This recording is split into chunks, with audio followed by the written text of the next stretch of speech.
Blog Talk Radio. 10 years ago, a crack commando unit was sent to prison by a military court for a crime they didn't commit. These men promptly escaped from maximum security stockade to the Los Angeles underground. Today, still wanted by the government, they survive as soldiers of fortune. If you have a problem, if no one else can help, and if you can find them, maybe you can hire LCS Hockey.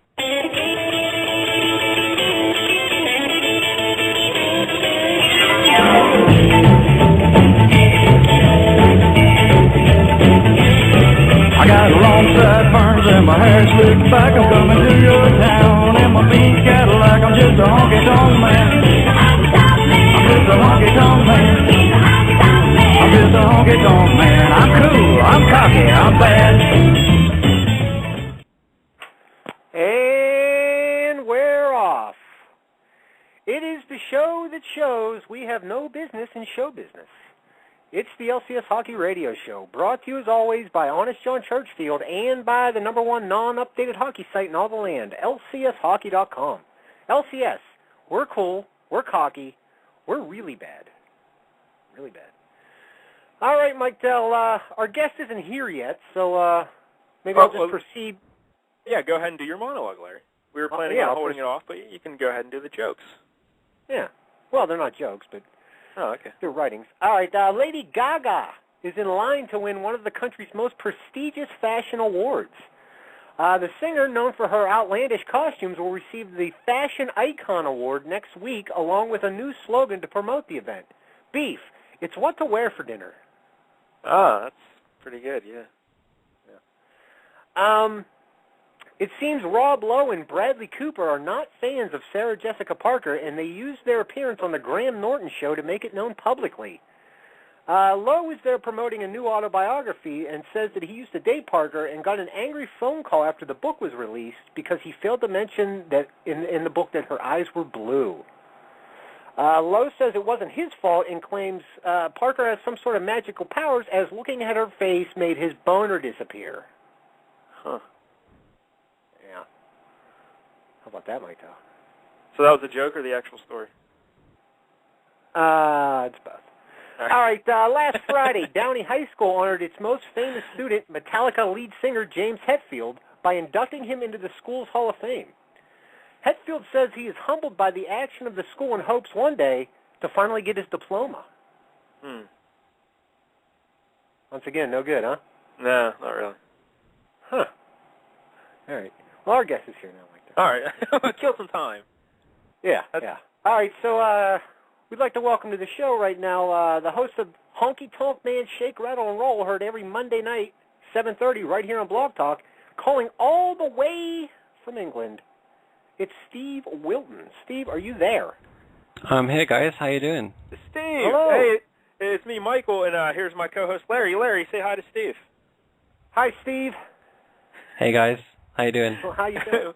Well, Steve, I can't thank you enough for joining us, and you sound crystal clear.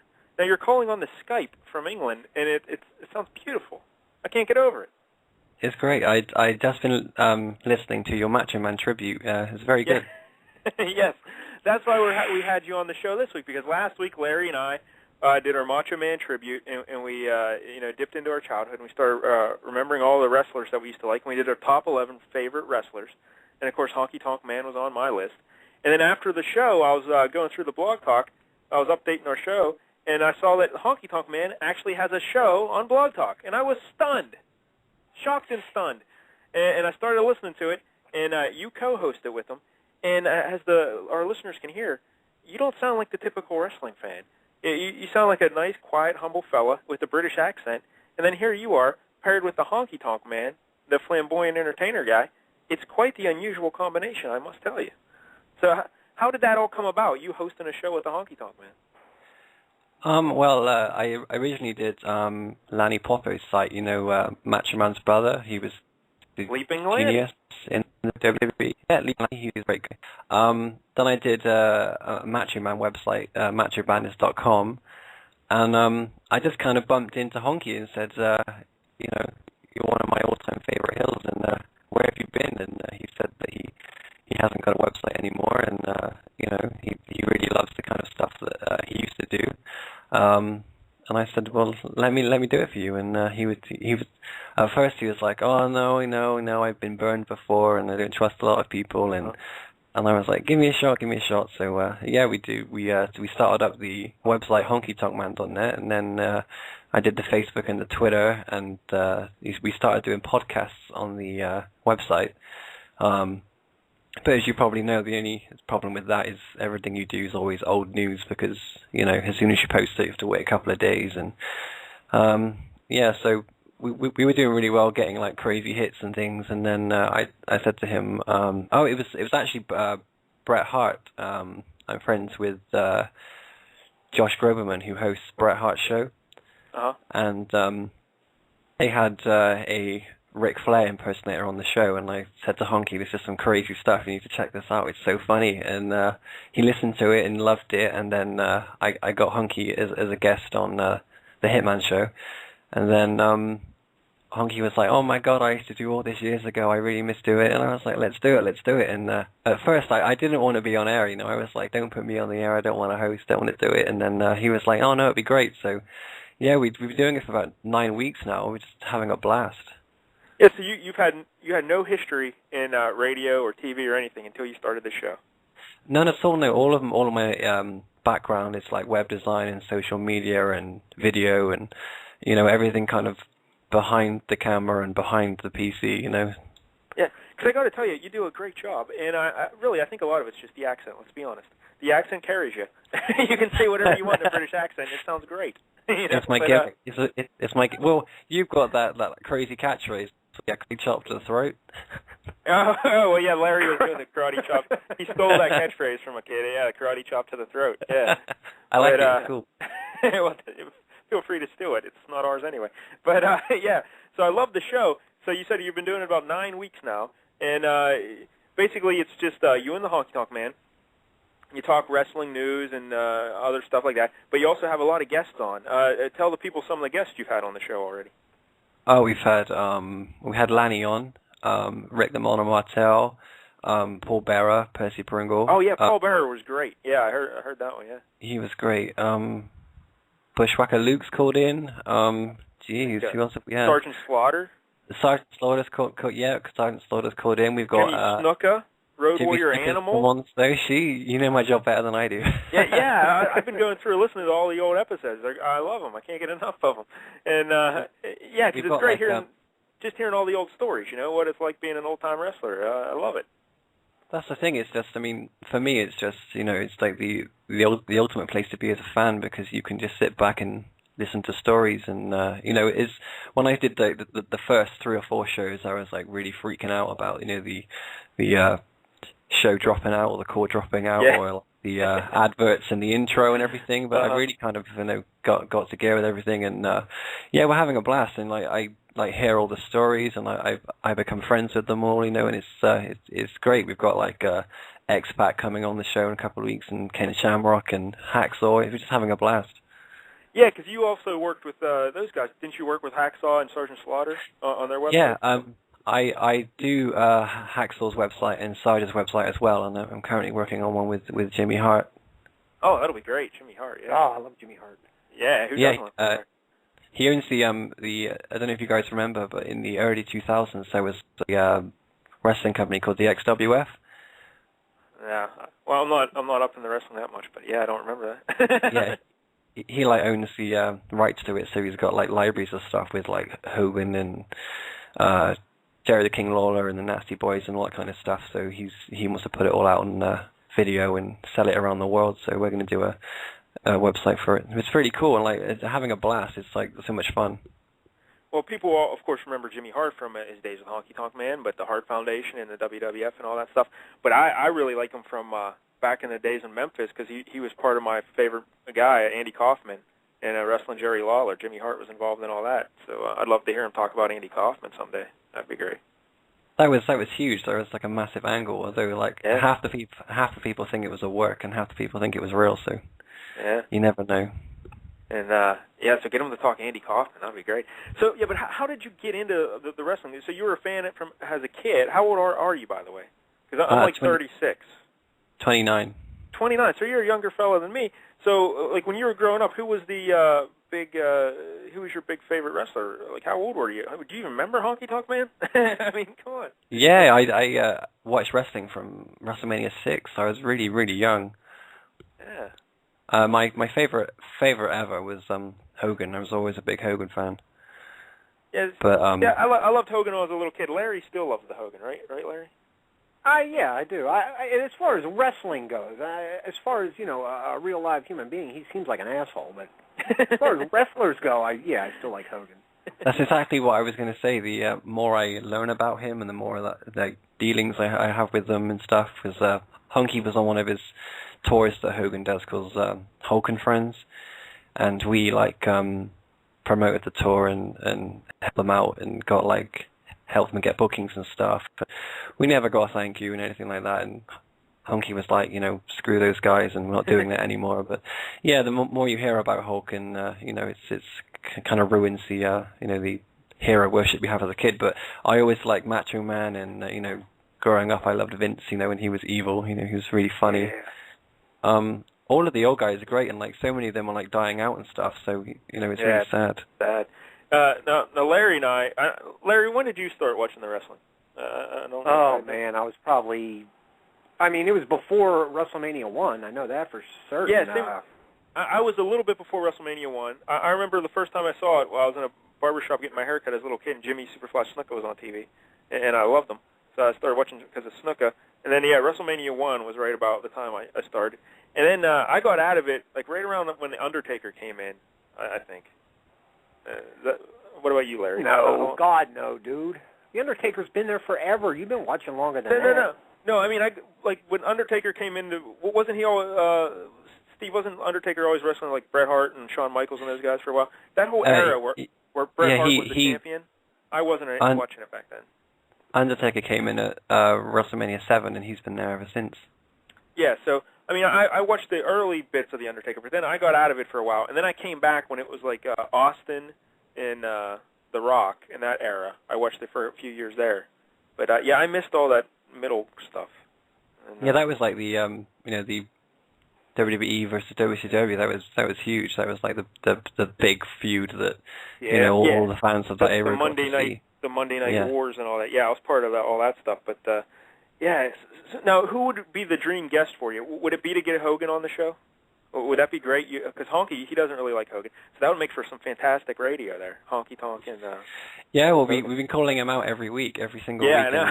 It's great, yeah. Hogan, makes comments and sends tweets and stuff and responds to stuff Honky's saying, but he's trying to get him to come on. But my dream guy would have been Randy, and we were working towards that, and it was a shame that didn't happen. But Hogan would definitely be the best, but you probably couldn't have a family show as Honky always calls it. That's right. We always try to have a family show here as well. And but Honky, now what do you call him? Do you call him Honky when it's just you two guys sitting around chatting, or do you call him Wayne? What's his real name? Wayne Ferris, right? It is. Yeah. No, I always call him HGM or Champ. See, I like Champ. HTM, right away, as a fellow web designer, I just think of web coding and stuff. I'm like, I don't like that, yeah, we've had that problem on Twitter, actually. There's a lot of people like, God, I didn't realize it was you. Yeah, because your Twitter handle there is @officialHTM. Yeah, it's so much work to get Twitter to verify you and change, because we're trying to get Honky Tonk Man, but some kids signed it up and isn't even using it, and but Honky owns the trademark for it, and kind of part of the stuff Twitter does, like they did with Bret Hart and Hulk Hogan. If you own your trademark, they will give you the name, but we're just on some crazy long list, and we have to wait. Stinking kids. So you were just a fan, like a wrestling fan, and then how did you get actually into the business where you're hanging out with these guys? It was just a friendship with Lanny, to be honest. We used to talk all the time, and one day he was like, give me a call, and before Skype and stuff, there's a thing in the States, don't know if you've heard of it, called Magic Jack. Yeah, you plug it into your computer and you get the long distance. Yeah. Yeah, so he sent me a Magic Jack, and wonderfully enough, it worked here. So I could call anywhere from the States for free. So we just talked all the time, and then he his website, and I said, oh, I actually do web design. And he was like no way. And then I did his website, and had a blast with that. And then I did one for the Macho Man, and then oh God, I can't remember how I started talking. I think I bought a signed picture of Honky off of eBay, and he was like, what do you want me to put on it? And then I said, like, something, one of your catchphrases or something. And then he saw my tag on my email, and he said, oh, you work for Leap and Nanny Popo. And then he just got into it like that. And I said, look, like, you're like crazy funny, and like all your fans, like, you haven't got any online presence. And it really took to some like convincing. He really wouldn't go for it. He got quite badly burned with his last web guy. I think he like kept money from him and stuff like that. I don't know, but yeah, it took like a few months for me to convince him to do it. And the first website I did was like probably the worst page in history. It's really bad. But it just kind of rolled from there. Now, how long have you guys been palling around, you and the Honky Tonk Man? Oh, this would be our third year now. Third year, yeah. Oh, look at that. Yeah. Hey, he's different to his character, too. So funny. He seems, like I was going to say, he seems like a genuine fellow, like a real nice guy and funny, down to earth.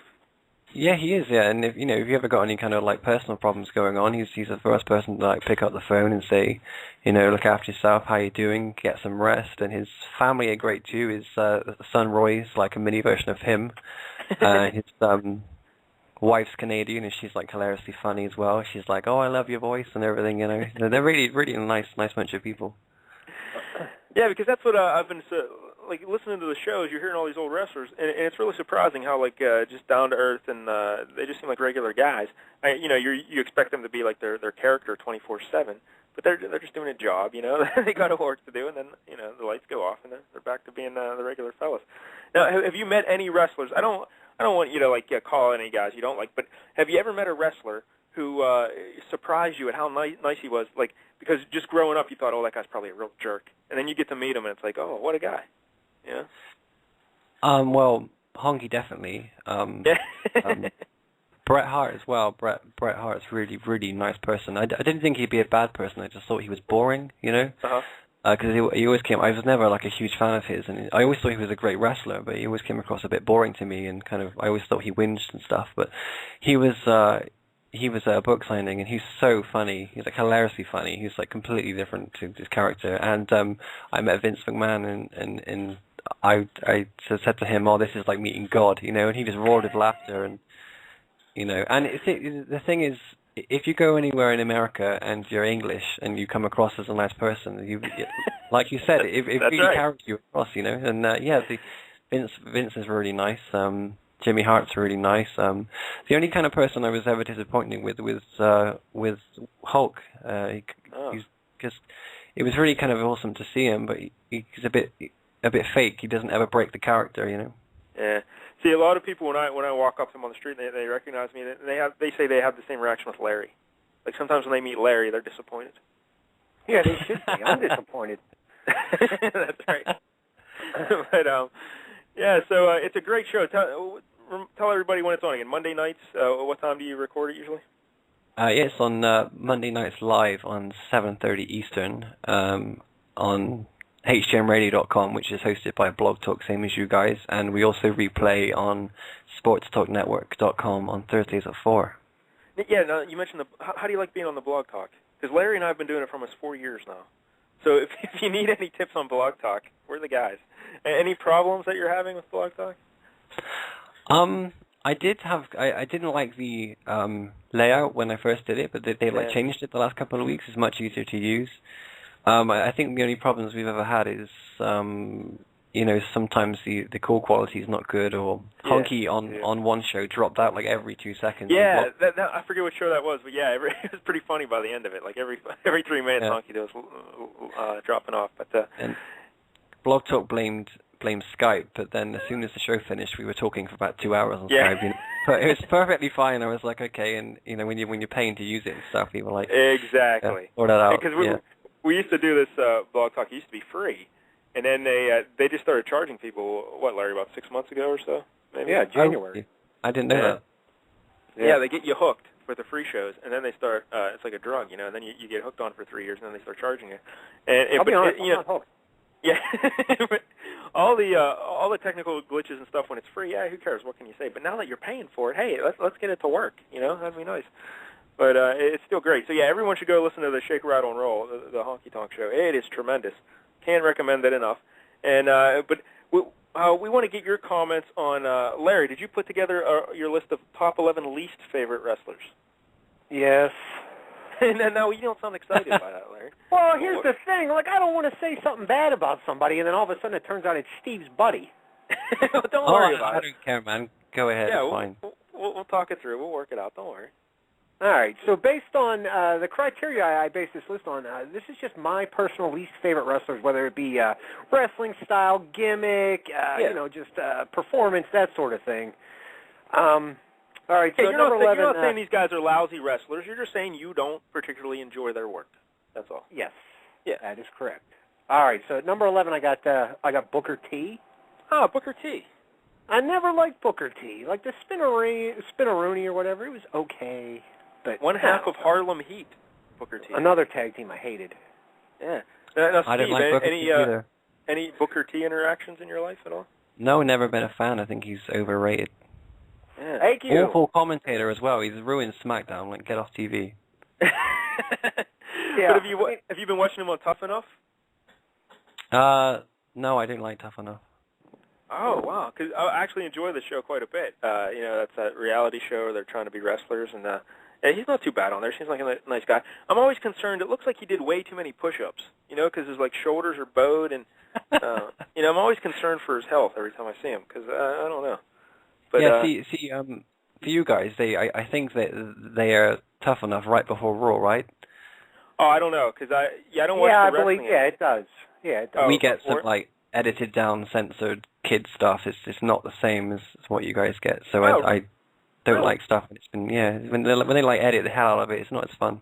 Why do they edit Why do they edit it? Yeah. Sky TV. That's how it is. Oh well, I mean, Raw and things like that are like live, see, so everything's as it is. But when they do the show taped, they just edit it out. But I can't see what's on it that they want to edit so much. But it's certainly there's been clips on it that I've seen that on YouTube, and like friends of mine have said, and we've got the there was a contestant called Skidmark that we're having on the Shake, Rattle, and Roll in a couple of weeks. He's coming on the show, and he was telling me all the stuff that happened on the show, and I was like, I didn't see that on my version. Wow, look at that. Big Brother. Censorship. See, that's weird. Yeah, speaking of Big Brother, now, Steve, do you watch Big Brother? Like the English version? I did a few years ago. Because I hear that's really raunchy, and there's a lot of sex and hooking up on that show. And they show that, but they edit out Tough Enough where nothing's going on? We see, because Big Brother airs on free TV. It's on Channel 4. But you kind of have to pay for Sky, and they kind of aim a lot of it at kids. So Tough Enough and SmackDown we get at 10 a.m., 11 a.m., 12. You know what I mean? And you only get if you watch Raw on a Monday night, it airs here at 2 in the morning. But the replay is on Friday nights at 5, and again they edit that too. So that's you really weird, have to though. Yes, it seems weird that paid television is edited over there, but the free TV they're going to put all the fucking and everything they want on there. It just seems kind of backwards. the opposite over here. I don't think it's not even Sky that edit it. I think it's how it's sent from WWE, because they put all their adverts and stuff in it. Yeah. Oh, I see. Yeah, because I wanted to get into the British TV. Maybe we'll do a little bit here, because what's it like over there? The TV in the Britain? Do you guys still like the Benny Hill? Is it Benny Hill huge in Britain? Is he still Benny Hill. No, Benny Hill's not winner. That's crazy. He was always one of my childhood heroes growing up. Benny Hill. We'd get his show over here. Yeah, we've got a channel called Gold, which has all the classic stuff, and he's on there quite a bit. But we get Family Guy and South Park and Simpsons and all of those awful shows like Vampire Diaries and stuff like that. Look at you. Do you remember a guy? Oh, I'm sorry, Larry. Just let me ask real quick. Do you remember a comedian named Dave Allen who was British? No, I don't. He had one missing a finger on his one hand. Dave Allen. He'd sit on stage and just smoke cigarettes and drink booze and tell jokes and tell stories and stuff. Yeah, because when I was a little kid, we'd get him and Benny Hill back to back. as like a British comedy thing over here, but I don't know. All right, Larry, go ahead. What were you going to say? Well, I had some questions for Steve, just Britain, based on Britain and that sort of thing. But since we're talking about TV, maybe he can answer this. Why is Monty Python funny? Yeah, that's a very good question. Can you explain that to me? Cause no, I really can't. I don't like it either. I don't find it funny, and it's huge. Yeah. Insanely huge. Yeah. I don't understand it. I don't get it. I thought maybe I thought it was maybe like a prerequisite in England that you had to love Monty Python, but apparently that's not true. Yeah. Yeah, they have shows. We have a show here called EastEnders, which is a soap opera, and that's like the #1 show here, but it's dire. It's really bad. Yeah. See, I was looking up TV ratings in England, and the EastEnders or whatever was like the top 4 spots for the week, and I'm like, what is this show? But, you don't get it? It airs on BBC America. Oh, okay. I know. I know the Skins is on there. I've seen that on a lot, and Doctor Who. That's big too. Yeah. Now, what about Ricky Gervais? Do you like him over there in The Office? The original British version of The Office was good, right? I did like that, but I much preferred the American one. It's so funny. I love this Steve guy. Steve, any chance you and I could do a show, and maybe we'll throw Mike Dell over to the Honky Tonk Man? Steve and I seem to be on the same page right here. Yeah, no one tends to agree with Larry, but you're right there with him. Because I prefer I thought the British version of The Office was much funnier than the American version. And what about Carl Pilkington? Are you a big fan of his? I don't know who that is. You don't know Carl Pilkington and Ricky Gervais? They do that little podcast, and Carl's what's his big 7 Wonders of the World? He did that show, Idiot Abroad, they call it over here. Oh yeah. I've seen quite a lot of that show. It's quite funny. Yeah, I like that. Yeah. Yeah, that's really funny. I didn't remember his name, but that's aired like prime time here all the time. Yeah, that's a great name, Pilkington. Yeah. Let me ask Steve this: when will England apologize for Eddie Izzard? We're still waiting over here. We're waiting. Eddie Izzard. Wow. Ugh. Good Lord. I think he's the worst. He lives over there now, How about I think. This? Let me ask Steve this. Does anybody in England care who Lady Sovereign is? We don't care over here. I didn't know. Is she big over there? Or? No, she started to be, and then Lady Gaga and Kesha came out and killed her. Kesha. Because I don't know if you know this or not, but she does not own a corgi. She just does not have one. Yeah, I don't even know what that means. Yeah. Well, you're not down with the British stuff, Mike Dell. I am not. I'm not hip with the kids. Now, Steve, so you mentioned the EastEnders. What are the other big pop culture phenomenons right now in England? Anything we should be aware of? There's Britain's Got Talent, which is like American Idol, X Factor, which I guess you guys are getting really soon. Yeah, can't wait for that. We had a really famous girl here called Cheryl Cole who's going to be a judge, but she's been sacked. So yeah, she got sacked here too. She's been fired. Yeah, she's gone. Yeah, she got fired in the U.S. and then I guess they fired her over there. I guess they said her accent was too thick and Americans can't pick up on it. That's ridiculous. But it's really interesting that you say that, because that was the one thing I was worried about when I started doing Honky's show. You know, and I've not had any bad feedback yet. So yeah, I'm telling you, the accent's a winner. Yeah. In fact, I think from now on, Larry and I are going to start talking with British accents when we do the show. I did a whole show in a British accent. Remember that time I read that Hanson book, Mike, down in the British accent? That's right. Hanson. That was gold. Yeah. Now, what about movies? Yeah. What's the big movie over in England these days? Because you get the same movies we do, just a little bit later, right? Is that all it is? Well, is Harry Potter, is it out yet there? No, it's not. It's not out yet. X-Men Origin, not Origin. Or First Class. Yeah, First Class. Yeah, that's really big. Wait, that's already out? Is that out here, Larry? No, not yet. I think this weekend. Well, there you go. See, it's been out here 2 weeks. well, yeah, you are 5 hours ahead of us, and I guess in movie terms, you're a couple weeks ahead of us. Then, yeah.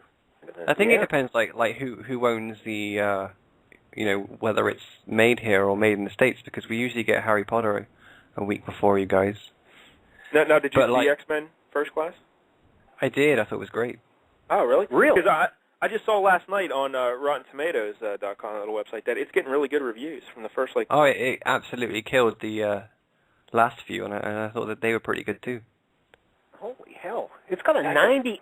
It looks terrible. It does look terrible, doesn't it? And it does look terrible. And we have a thing over here called Orange Wednesdays, which is like a cell phone provider, and they like text you a code, and then you get 2-for-1 tickets. So any kind of films we're a bit iffy about, we always kind of go 2-for-1. But it was incredible. I thought it was great. Wow. So what, is, like solid writing and acting and everything? Or is it just more special effects and that kind of thing?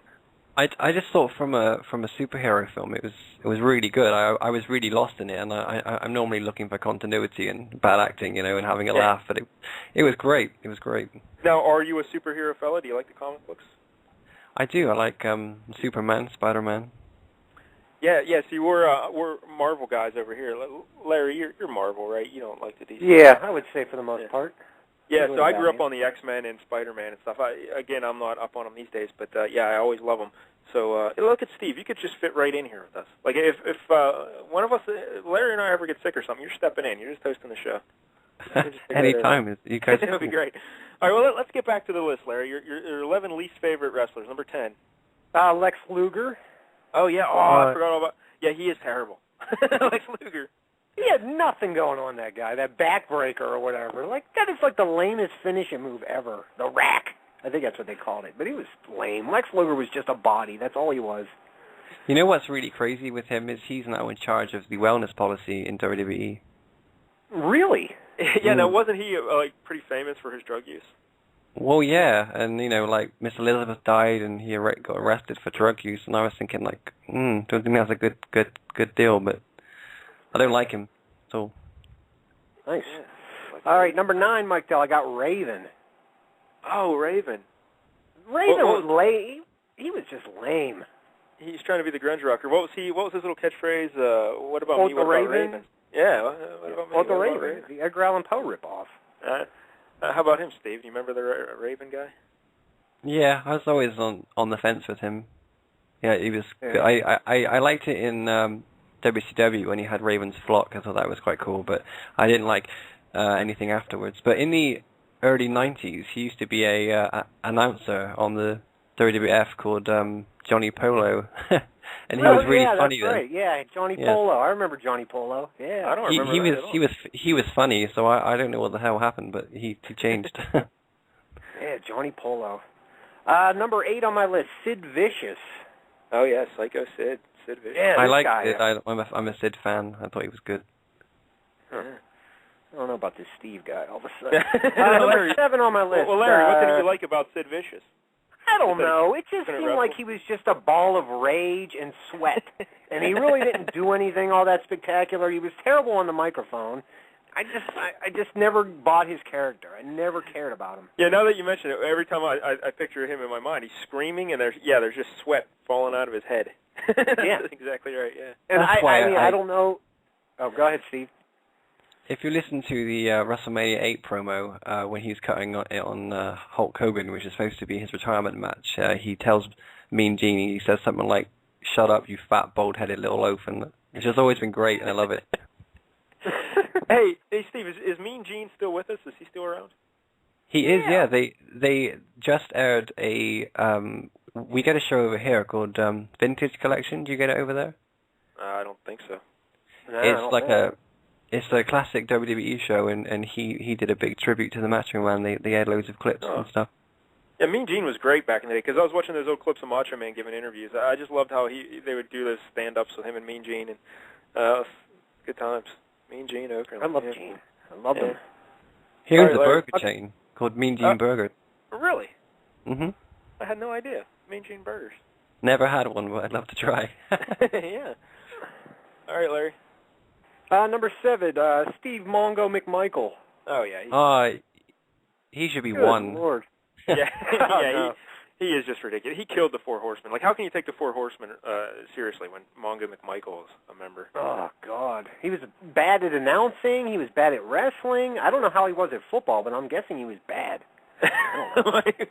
He's pretty good at football. How he got the job. He won a Super Bowl with the Bears, so he's pretty good there. But big whoop.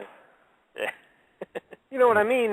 What's his name? Leckler or whatever got a ring for the Steelers for punting. Whoever that punter was, they hired it, but it doesn't mean he helped But out. McMichael was one of the starting defensive linemen for one of the best defenses in NFL history, so you gotta, sure he's pretty good. Well, he's shitty as a wrestler. All right, yes, number 6 on the list, Scott Steiner. Yeah, I hate the Scott Steiner. Yeah, I don't like Rick Steiner either, but Scott Steiner is definitely the worst of the two. There's no doubt about it. Now, Steve, are you friends with these guys? No, I'm not. Okay, good.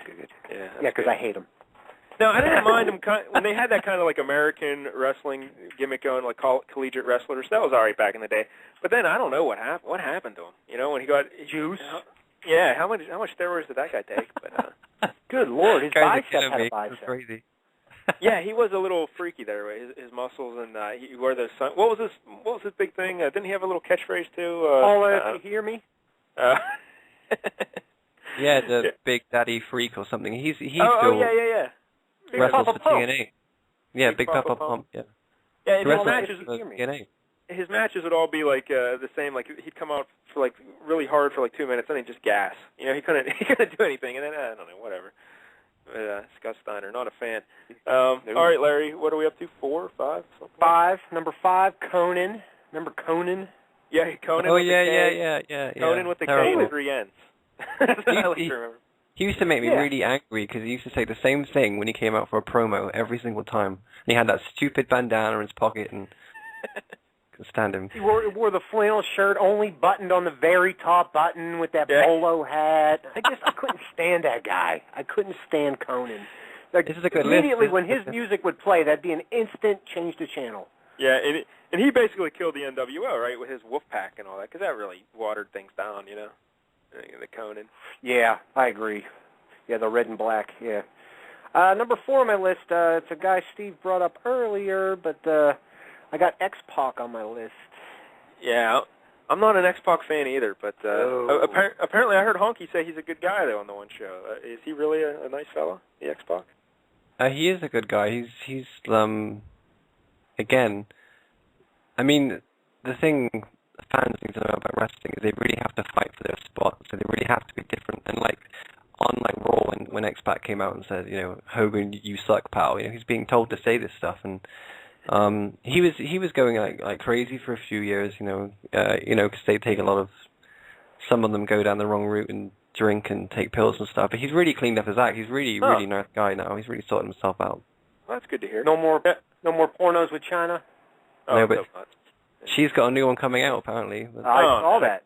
Wait a minute. What do you mean you saw that? You're keeping dibs on China's porn career? It was on TMZ. It's a huge story right now. Wow. Well, yeah, it's a big story. But apparently her first video has X-Pac in it. I mean, it does, yeah. Now what was X-Pac's? Didn't he run and like jump his crotch into people's face? Wasn't that one of his moves? Yeah. Yeah, the Bronco Buster, yeah. Yeah. That was awful. The 1-2-3 Kid, before he was X-Pac, was even worse. He came out, he had like lightning rods down his pants, and he was I just never got into him. He just seemed way too small to be fighting with the big boys. Yeah. I don't know. All right, number 3 on my list, Mike Dell, JARRETT. Jeff Jarrett. I can't. If this guy wanted to be Ric Flair so bad back in the day. Well, Ric Flair or Honky Tonk Man. Which one? Yeah, that too. Yeah, he was like a combo. Yeah. He's got the worst wrestling attire in history. Terrible. Oh, no doubt. He still wears it. It's awful, and he still does that finger thing in the air, and he does the little strut, and he was only funny when they first brought him into the WWF with his flashing glasses and stuff. You know, that was quite funny, but after that, it was terrible. Those outfits he'd wear, like it looked like a choker with like 4 sets of suspenders on it or something. I don't know what the hell he was doing. I totally forgot about those until you got That's the one. Yeah. That's going to haunt you all night now. Now, how does Honky feel about Jeff Jarrett and the guitar and stuff? I heard him reference it briefly on one of his shows, but he said it wasn't a big a deal. He's really good friends with Jeff's dad, Jerry Jarrett. He was a big-time wrestling promoter back in Memphis back in the day. And yeah, I heard the show where he was on, Jerry. Honky's cousins is Jerry Lawler, so they had a big run back in the day too. And I think Honky's always got on with Jeff, but I think the only thing he's ever said to me is when he started using the guitar in the WWF is when they started to pull Honky away from the wrestling and put him on the commentary. And Honky gets like instant heat from the crowd when he was a bad guy. I mean, they used to just go nuts, and Jeff didn't get that kind of heat, and Honky just always thought, well, why are you using this guy when you've got me? And it is, I mean, if you see anyone hit anyone with a guitar, you always think of the Honky Tonk Man. That's right. The thing. Or that cartoon character El Kabong, right? Didn't he do it? Remember Larry? So I don't know. Okay. So the Honky Tonk Man and Jerry the King Lawler are cousins. Is that what I picked up? They are cousins, yeah. They are related. No, I didn't even know that. That's cool. I love the But apparently they had a falling out there for a while, but now they've mended fences, right?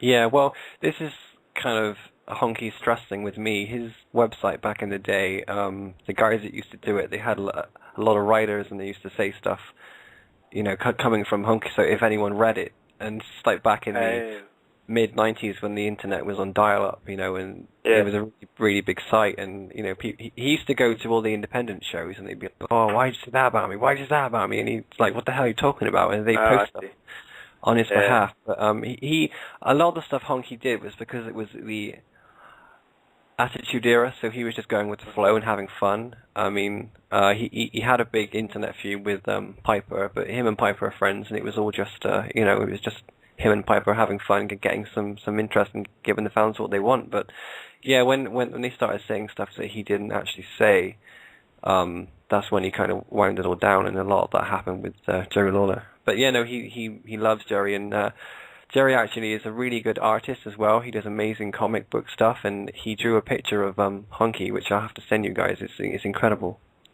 Yeah. Oh. Now is the King still with the cat? No. She's gone years ago.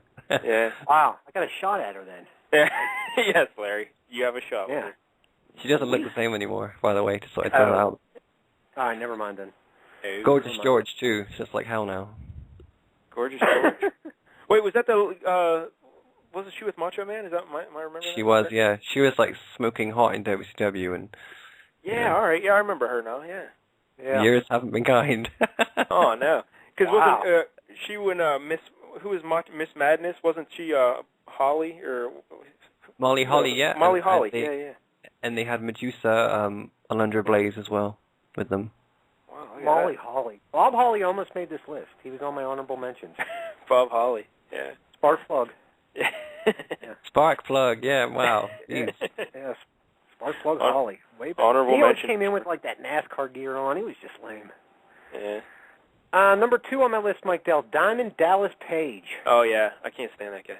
Self-high five. He just seemed like trailer trash to me. Unless Steve knows him, then I really like the guy. But if Steve hates him, then I hate him too. I don't know. It's all dependent upon Steve here. He's a great guy. A really good guy. Really nice. Oh, no, really? Yeah, he's really lovely. He's one of the nice... Out of all the wrestlers you can meet, he's probably one of the nicest. Oh, no, Larry. What does this That's mean? what I mean. That's what I said. I love him. Now we got to like Diamond Dallas Page. I like this finishing. The Diamond Cutter is always a nice move, like a falling stunner, basically. That's all it was. It was just a stunner. Did you guys know that he drove Honky to the ring in WrestleMania 3? I was just going to say that. Yeah. Who was Macho Man wrestling that night? I can't remember. Yeah. Yeah, Honky Tonk. I'm sorry. He was wrestling. It was Rhythm and Blues, so he was tag team with Valentine. I think he might have been. Oh God, I can't remember. It might have been Jake. But yeah, I remember. I can picture the big Cadillac driving down the aisle, right? And he was Diamond Dallas Page was driving. It was DDP, yeah. But he worked his ass off, mind, and he didn't have like the natural assets. I mean, Hogan, you can't look at him, and he still looks like. I mean, for all the knocks Hogan gets, he's the only wrestler that looks like himself today. He looks incredible still, And DDP, never had that natural look, so he really worked his ass off, And I know he gets a lot of criticism, and I wasn't a fan either. I was like, why has he got the belt? Get it off him. But yeah, exactly. Yeah, he's a good guy. Now, is he still with that Kimberly lady? No. Oh, I got a shot. How's age taken to her? Good, bad? I haven't. I don't know. She's gone really private. I think she's like remarried and settled down. But some of it is weird because when I was a kid, I really liked Sable, and then when she came back, I was like, whoa, what happened to you? Well, Brock Lesnar happened to her, right? That's what happened. That's what. Yeah. Yeah. Don't say anything bad about Sable, or you you'll have problems. But I'm trying to think of the other. I already did. Whoops. Yeah. Who are the other good-looking ladies? I was always a big Trish Stratus fan, and she held up. Keebler rules. Yeah, This oh yeah. conversation's over. Yeah, Keebler's the best. Yeah, Keebler, end all be all right there, right? Basically. I always liked Stephanie. Yeah, Stephanie McMahon. Yeah. Oh yeah. Yeah.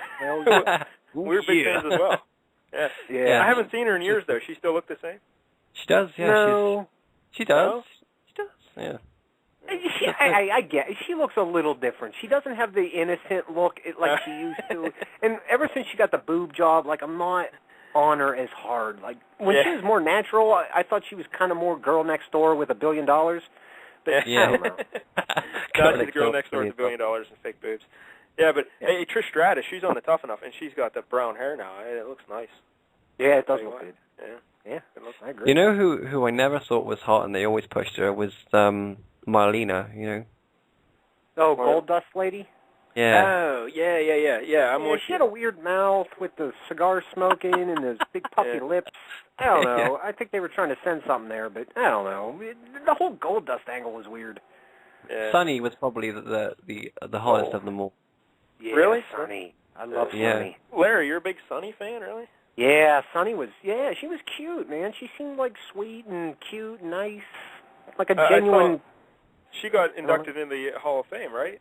The WWF Hall of Fame. She did, yeah. She said last year. But I mean, if you're talking like beauty, then I'd say Miss Elizabeth. I think she looked great. Miss Elizabeth. Yeah, that's solid. It's a solid choice. There's no doubt about it. All right, Mike Dell, are we going to get to number one here? Yeah, no, I'm shocked because there's a lot of wrestlers that you haven't mentioned, and we only got one spot left on your countdown. Because I'm trying to think of some of the guys who I would have had on my list. I was never a fan of Rikishi. I thought he was kind of silly. Yeah, he was lame. He got to put his ass in Stephanie's face, though, so that was nice. Well, it would have been better the other way around, right?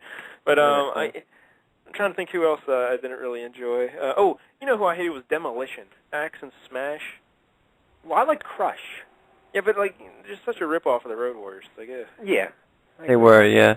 Do you know that Smash was Repo Man? Oh, I had no idea. The Repo Man, yeah, I remember that guy, the Repo Man. Yeah, I like him. Crush went on to be Crush, and then I forget what, he started wrestling under his regular name, I think, didn't he? If I recall correctly. And they didn't ever list him as having the tag team title. It was crazy. He was like a completely different person, even though it was the same guy. Yeah, what's his name? I can't remember his name off the top of my head. Brian Adams. Oh, that's right. Yeah. Okay. Oh, Brian Adams. And I remember, like, he used to, wasn't his finishing move like he'd squeeze a guy's head and pick him up and drop him on his ass or something to that effect? Yeah. Yeah, The I Coda don't Crush. remember. Yeah. I'm looking at some of the guys. Larry, I don't want to spoil your number one, so I won't mention this guy because he might be your number one. It's not Magnum TA. Oh, yes, that's Magnum TA. He's not Magnum TA. That's who I was going to be. Steve, you remember Magnum TA from the old NWA days and stuff? I do, yeah. He's kind of like the precursor of Diamond Dallas Page. Maybe that's why we don't like him.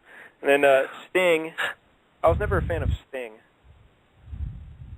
Yeah, but of all the guys you could choose, would Sting be on there? You could put like Doink and Bastion Booger and. But again, not with the worst wrestlers, just the guys I don't like. You know. I see. Yeah. Yeah. He's a great wrestler. I'm sure he's a fine wrestler and a fine fellow, but I never liked his gimmicks. And then ripping off the Crow and stuff. Come on, it's terrible. Yeah, that was weak. And then Vader. Remember Vader? Yeah, he was on my honorable mentions. Van Vader. Wasn't a fan of his. All right. No. All right, Larry, I'm not going to mention one other guy because I'm hoping he's number one on your list, but go ahead. The American Dream, Dusty Rhodes. That's right. That's the guy I was going to mention. Yeah, I can't stand Dusty Rhodes. No, I hate Dusty Rhodes. Here's how you know when you're fat. When you're too fat to talk, you're too fat. You know what I'm saying? This guy was never in shape.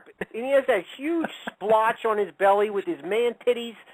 I just never got it, that bionic elbow. He was just the worst. The worst wrestler. I was always concerned for him because of that lump in his side. I don't know what that was, but it always... It's like he was growing a second belly. I remember. Jeez. Yeah, it was like a skin tattoo of Pac-Man or something. I don't know what it was, but he was odd. It was just odd. I would just punch him in that thing if I was fighting him. I would just punch that splotch on his belly. Try to open it up or something. Yeah, then he had the gimmick then where he became the Soul Brother, and that was terrible. Mm-hmm. Did you not like Sapphire Dance, though? I thought that was quite funny. Oh, Sapphire. Yeah, I remember her. I don't remember. Remember her, Mike, though? No, what's Sapphire? She was like his entourage, walked him to the ring. She was like a black lady. I don't remember her at all. Is she good looking? No. No, I think she was like 40 or 50. She just seemed like a middle-aged black lady. Yeah, all right. Yeah. Yeah, maybe a little overweight as a lady. Yeah, she was chubby if I remember correctly. Yeah. All right, yeah, I remember junk that in the now. trunk. Yeah, all right. Yeah. She wasn't hot. No. But what else? Dusty Rhodes, and of course Goldust is his kid, right? Yeah. But now, of course, Honky has made some videos where he calls out Dusty Rhodes and he says some things about Dusty Rhodes. So apparently he's not a fan either of the Dusty Rhodes.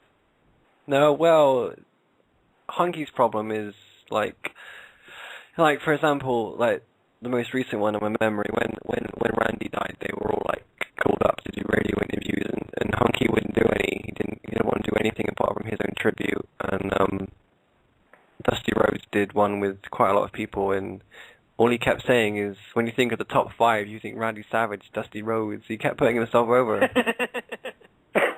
and that really bugged a lot of the wrestlers. Yeah. He's not usually top don't want to 5. include yourself. Yeah. Nah, yeah. It's not the time, you know. It's a little Yeah, bummer. he was kind of saying that if the same thing happened to him, he would have the similar kind of reaction, I think. No, not Nothing at all. No. No one Not would at even notice. I'm sorry to say Dusty Rhodes. Wrestling fans would, but no non-wrestling fans know who Dusty Rhodes is. But everyone knows who Macho Man is just because of Slim Jims and all that other stuff, you know? Oh, yeah. Yeah, what? Can I ask you guys, what is a Slim Jim? Oh, you don't know Slim Jim? It's like a little meat stick. It's a stick. Yeah, it's like a round, tubular stick of meat, like a mini pepperoni almost. You just kind of eat it as... We get pepperonis here, like little sticks, but they're just called pepperonis. We don't get Slim Jims. Well, yeah, because Larry, what's different about Slim? What is it? Just what kind of meat is in there? Just all kind of processed? I think it's a little mash of everything left over that they kind of just squeeze into a tubular shape. Yeah, all the stuff they find on the floor in the slaughterhouse. They just Oh cram it God, together. I'm not missing out then. No, they're delicious. They're delicious. You'd love them. I'm a vegetarian, so I don't remember exactly. But Larry still eats the Slim Jims, right, Larry? Well, how about this? How about after the show? Maybe if you talk to Steve, get his address, and I'll mail him some Slim Jims, and he can try them.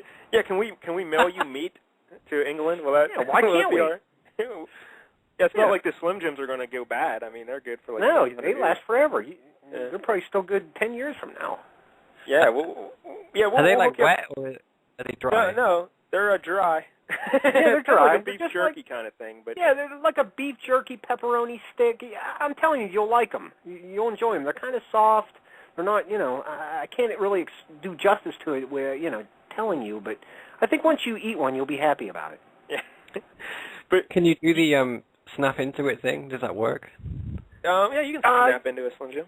Yeah, you can snap into a Slim Jim. Hell yeah. Snap into Bite it. down real hard and snap Yeah. Snap into a Slim Jim.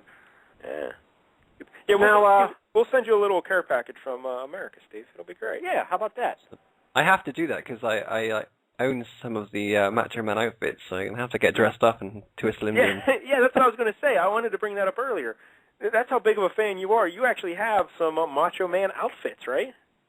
I do, yeah. I have 2 of the ones from WrestleMania and one from WCW. Yeah, I've got crazy stuff, but I mean, some of it just gets sent to me. Like Sarge sends me like the ringside chairs, and he takes it backstage, gets it signed for me. Because I mean, from his perspective, because I'm all the way in the UK, like because if I was in the States, I could go anytime I wanted to, but they don't come over here very often, and the shows aren't very good, so I don't always want to go. But yeah, I get crazy stuff sometimes. It's really cool. It's a really good perk.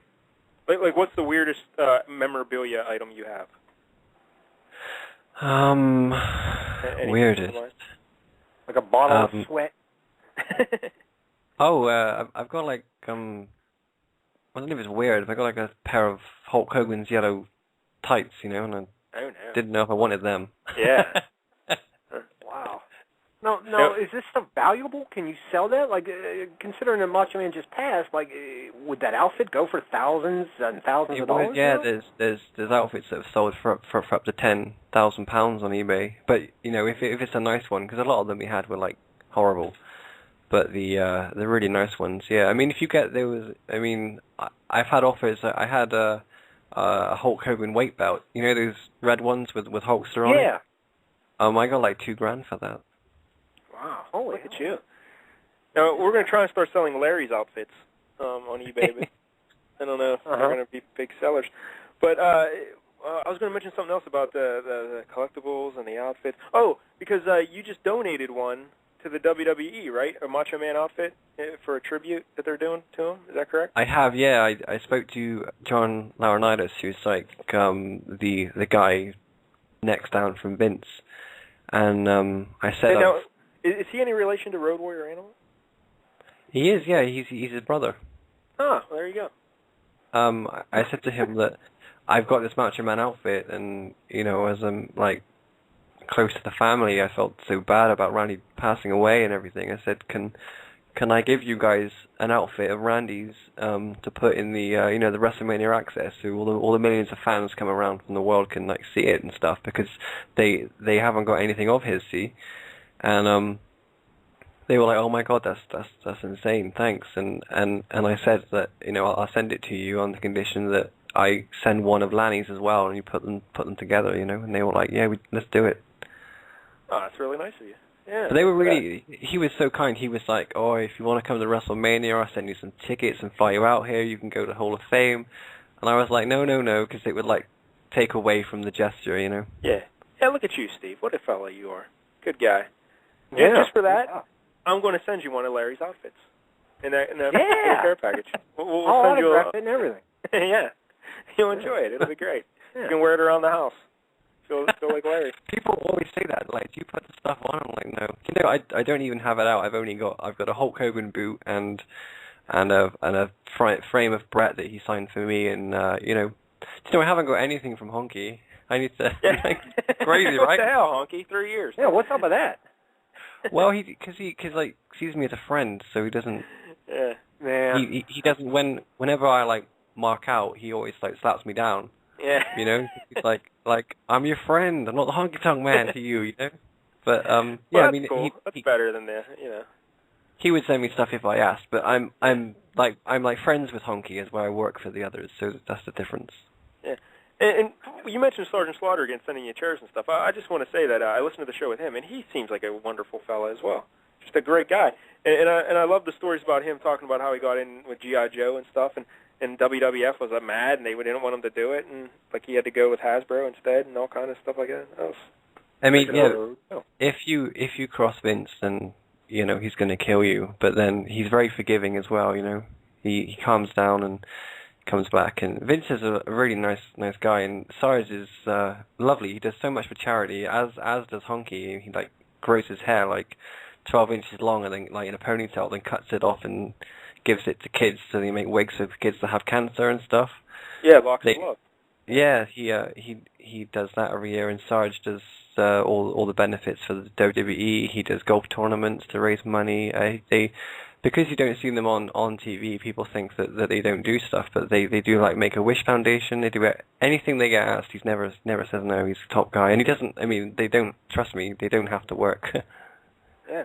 And another quick point about Vince that I just heard on one of the shows. I don't know if because I listened to another one today, but WWE actually sends out a letter every year apparently saying if you have a trouble with drugs or alcohol, that they will pay for the treatment if you work for the company. That's astounding to me. They do, but they actually do. If you're in a DVD of theirs that they've released, like say you're in WrestleMania, or say you're in Survivor Series, you're in a compilation, any DVD that you're in, they will send you a royalty check for how many are sold every year. So every so many months, Honky still gets a check from WWE, and they're really nice like that. And also, if you ever want to go into rehab or have any medical care, if you've got any addiction issues, anything at all, they're like they don't even question it. They just pick up the bill. No, I know WWE played a big role in giving these guys all these addictions, just because of the schedule and the workload and everything. But still, that's nothing. You know, a lot of places want to do that either. So for all the hell Vince gets, at least he seems to be doing at least somewhat to make up for it. You know, he seems like a better guy. Because I thought he would just be a total jerk. But when I heard that, I'm like, wow. It's not too bad. It's a crazy story, really. I mean, Vince went bankrupt once, and then he then bought out the WWF, and he put everything he had on the line, including his house and all of his money and everything on WrestleMania 1, and it was a completely different. They didn't have that brand and everything then, and they all like worked their ass off to get the company where it is today. So everyone today earns so much more money than they earned back then. I mean, Hogan obviously earned crazy amounts of money, but everyone else, like, say like Honky got like $22,000 per pay-per-view or something, like guys today will probably get like 100. It's completely different because it's like worldwide. Yeah. So they're like in a much better position to like look after themselves, and because there's a history of guys that have gone wrong, and the drug testing policy. But they get so much stick for it. But you think like Hogan and Randy and Honky and all these other guys, they all say they admitted to taking steroids, but they all took them when they were legal. You know what I mean? There wasn't a big deal back then. Now, mention real quick before, because we've already had you here for an hour, so we'll get you out of here. But one thing about Vince that I thought he made a mistake back in the day when he bought out WCW.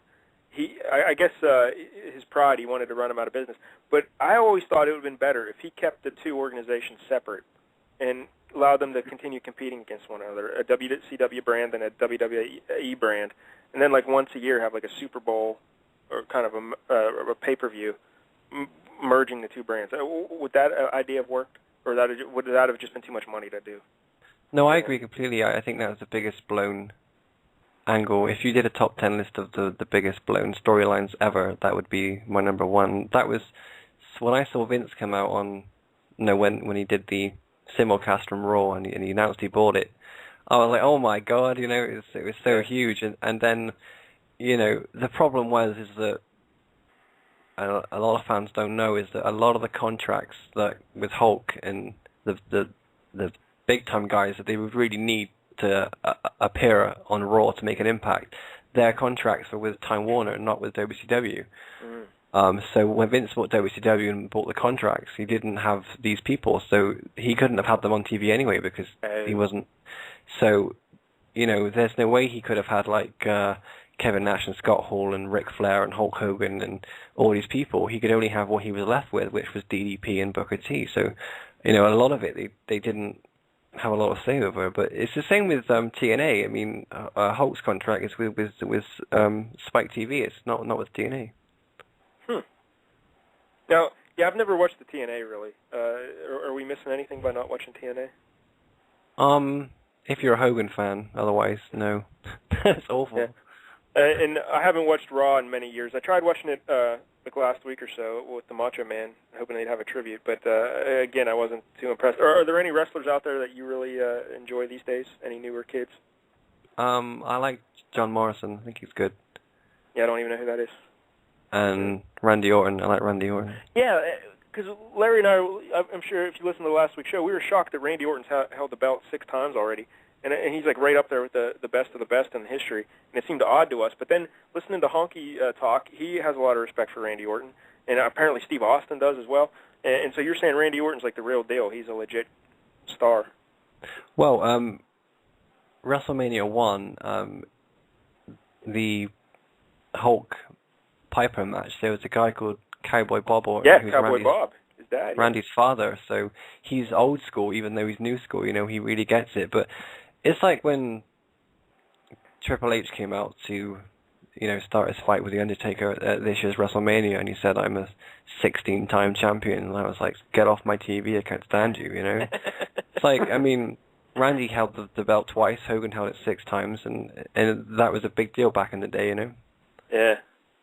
Yeah, it is ridiculous how much they changed it. I was just going through the list of all the title holders, and they change the belt so often now. It really has no meaning, You have to think, Honky held the belt, the Intercontinental belt, for 64 weeks, And then a couple of years ago, there was a wrestler called Santino Marella, and he did this thing called the Honkometer, and he said, I'm going to break the Honky Tonk Man's record. And it was getting really popular, and Honky went back to induct Coco Beware into the Hall of Fame, and then he did a commentating spot on Raw, and he did a little thing with Santino. And he actually said to the WWE, I would love to, do some stuff with this guy for a few weeks, keep this thing going, but they just they killed it that night. They did a fan poll on Cyber Sunday where the fans vote who they want to face Santino, and they had Piper, Honky, and Goldust, and everyone got 33%, which is so it's all even, which I thought was rubbish. Yeah. And then Honky came out and beat Santino, but it was by disqualification, not so he didn't win the belt. But I thought if he'd had a longer run with that, with the storyline, or even if Honky had won the belt and then handed it back on Raw or something, I think it would have meant more. But they didn't really. The problem is now back in the day you had like Gorilla Monsoon and Vince and Jim Ross, and Vince Russo kind of writing everything, and now they've got guys that write for the Young and the Restless and things like that, and guys our age don't really watch those shows, so I don't know what they're doing there, but I don't know. It's completely different. It's not the same as it was then, but we've got no, it's not. So many matches we can watch and enjoy. Yeah, I love hearing Honky Tonk talk about it on his show, and with all the old guys, how they used to just go out and make up matches on the fly. They didn't write them ahead of time or plan too much. They just improvised. And it's great stuff. And once again, Steve, let's remind everybody, Monday nights at 7:30 Eastern Time is when you record it live, correct? Yeah, it's 7:30 Eastern, 6:30 Central, and hmradio.com. And I need to get Honky to come on your show with you. You guys are a blast. So, Honky's always welcome anytime he wants to stop by. Because we have a buddy who, the Ed, we have a guy, I don't know if you heard him last week, Steve, but The Ultimate Warrior called the show. It may have been The Ultimate Warrior, it may have been our buddy the Ed, I don't know. But he loves Honky Tonk Man, and he wants to talk to Honky Tonk Man. So maybe the Ed will call Honky Tonk's show some night. The Ultimate, what you said before about wrestlers that you've met and they're completely different. The Ultimate Warrior is really, really nice guy. Really nice guy. Yeah, I just had this experience a couple of days ago because someone put up a link to his website, and I always thought he was some goofball. And then I go to his website, and he seems like a really deep, thoughtful fella. He's an artist. He seems to be a Renaissance man of sorts. I had no idea that's who he was in real life, People just went crazy on him because he changed his surname to Warrior. But he's such a nice guy. Because when I first spoke to him, I felt bad because I had these preconceived ideas that have been drummed into you from the media and WWE and that DVD they did and what Hogan says. But he's such a nice guy, and can't say enough about him. He just loves his fans, and he's so entertaining as well. I mean, when he talks, you listen. He's really engaging, and he does some amazing paintings and stuff too, crazy stuff.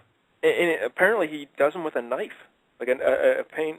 He does them with a knife, and they're all pretty good. They're pretty good stuff, aren't they? And he's still huge too. I mean, he's really in shape. I mean, all he needs to do is grow his hair long and paint his face, and he'd be right back. Yeah, it's impressive. And apparently he's going to cut a video soon where he's ripping on Hogan and telling all the secrets of Hogan. So that'll be something. Yeah, I don't feel bad because I'm a Hulk Hogan fan, not a Terry Bollea fan. But yeah, that's what I've been helping him with. We've been fact finding. It's very interesting. Oh, really? To come out, yeah. So there's. You've been acting as his researcher and getting stuff together. I've been helping him with it. Yeah, well, he already had it done, some of it, and then Randy died, and then I just emailed him and said, "Oh, I love the tribute. Can we play some of it on the show?" And he was like, "Yeah, I love Honky. Go ahead." And we were just we talking back and forth, and then we had a real in-depth conversation about it. And yeah, he's like, "I can't believe this guy. Someone's got to bring him down. Somebody with the power of the warrior. But seeing as Hogan says stuff sometimes which isn't cool. Brett said on his Twitter page that he didn't rate Hogan as a wrestler. He didn't say anything completely disrespectful at that time, and then Hogan came back and said something about Brett, and then I think Brett got a bit more verbal. And then Hogan said to Brett, before Owen died, Owen apologized for your behavior, and that's such a low thing to say. Yeah. And Randy passed away, and then Hogan comes out and says, "Oh, me and Randy just got back in touch, and everything's cool, and it's so sad that he died just as we became friends. He's my number one." And that's not true either, you know. He hasn't seen Randy for 18 months, and the last time he talked about him, he was making a lot of fun about him. So, yeah, Warrior's got the scoop. A weasel. Yeah, so when's that video coming out? Any idea? Really soon. He's done 2 versions of it, and he's going to do it again. Like, they're very perfectionist, you know. Yeah. Well, look forward to that. That's going to be crazy, yeah. Yeah, I think it's going to be good. Yeah, I think it will. Now, before we let Steve go, can I ask him a couple rapid-fire questions just based on England? Oh, yeah, sure. Go ahead, Larry. Go for it. Okay. We'll go quick, Steve, because I'm sure you're bored. But right now, is it raining? No. It's not raining right now. All right. How about this? Do you enjoy Bubble and Squeak? No. Do you know what that is? I don't know what that is. It's like a cabbage and potato dish, I think. Cabbage and mash. It's from the old wives' tales, they call it here. It's your leftovers. You could chuck it in a frying pan and, you know. Yeah. Put it in mash. Yeah. No, it's awful. How about fish and chips? You a big fan of that? I am, yeah. I love it. Yeah. Now, how many times a week do you eat fish and chips? Probably once a month, probably. Oh, once a month. Oh, that's not often. Well, that's not bad. Yeah, no. I usually go to... Oh, go ahead, Steve. I normally go to, like, Burger King. Oh, no. KFC, you know, American stuff. Subway, they've just opened... That's very disappointing. I picture you in England going to an authentic fish and chip shop, you know, like a pub. Yeah. A pub. But no, you're going to Burger King. I go to plenty of pubs. I've actually got a pint right in front of me. But oh, nice. What are you drinking? Budweiser. Oh my God! Let's hang up on this kid. Yeah, once again, disappointing. you gotta have something better than that. You couldn't pick a worse beer than Budweiser. Is it just because it's American? Because there's plenty of better American beers out there. No, it isn't the it's not the same Budweiser. It's a different label. I think it's good there. It's a French. It's exactly the same spell, but it's a different label. Oh, okay, good. So it's not a liquid headache, then you're saying? It's not a liquid headache. Like the American version. Nah. How about afternoon tea? Is that real? Do you guys really sit down at like 3 or 4? They do. Do you know, it drives me crazy because I'm gonna sound weird here, but I don't like hot drinks. Yeah. And me either.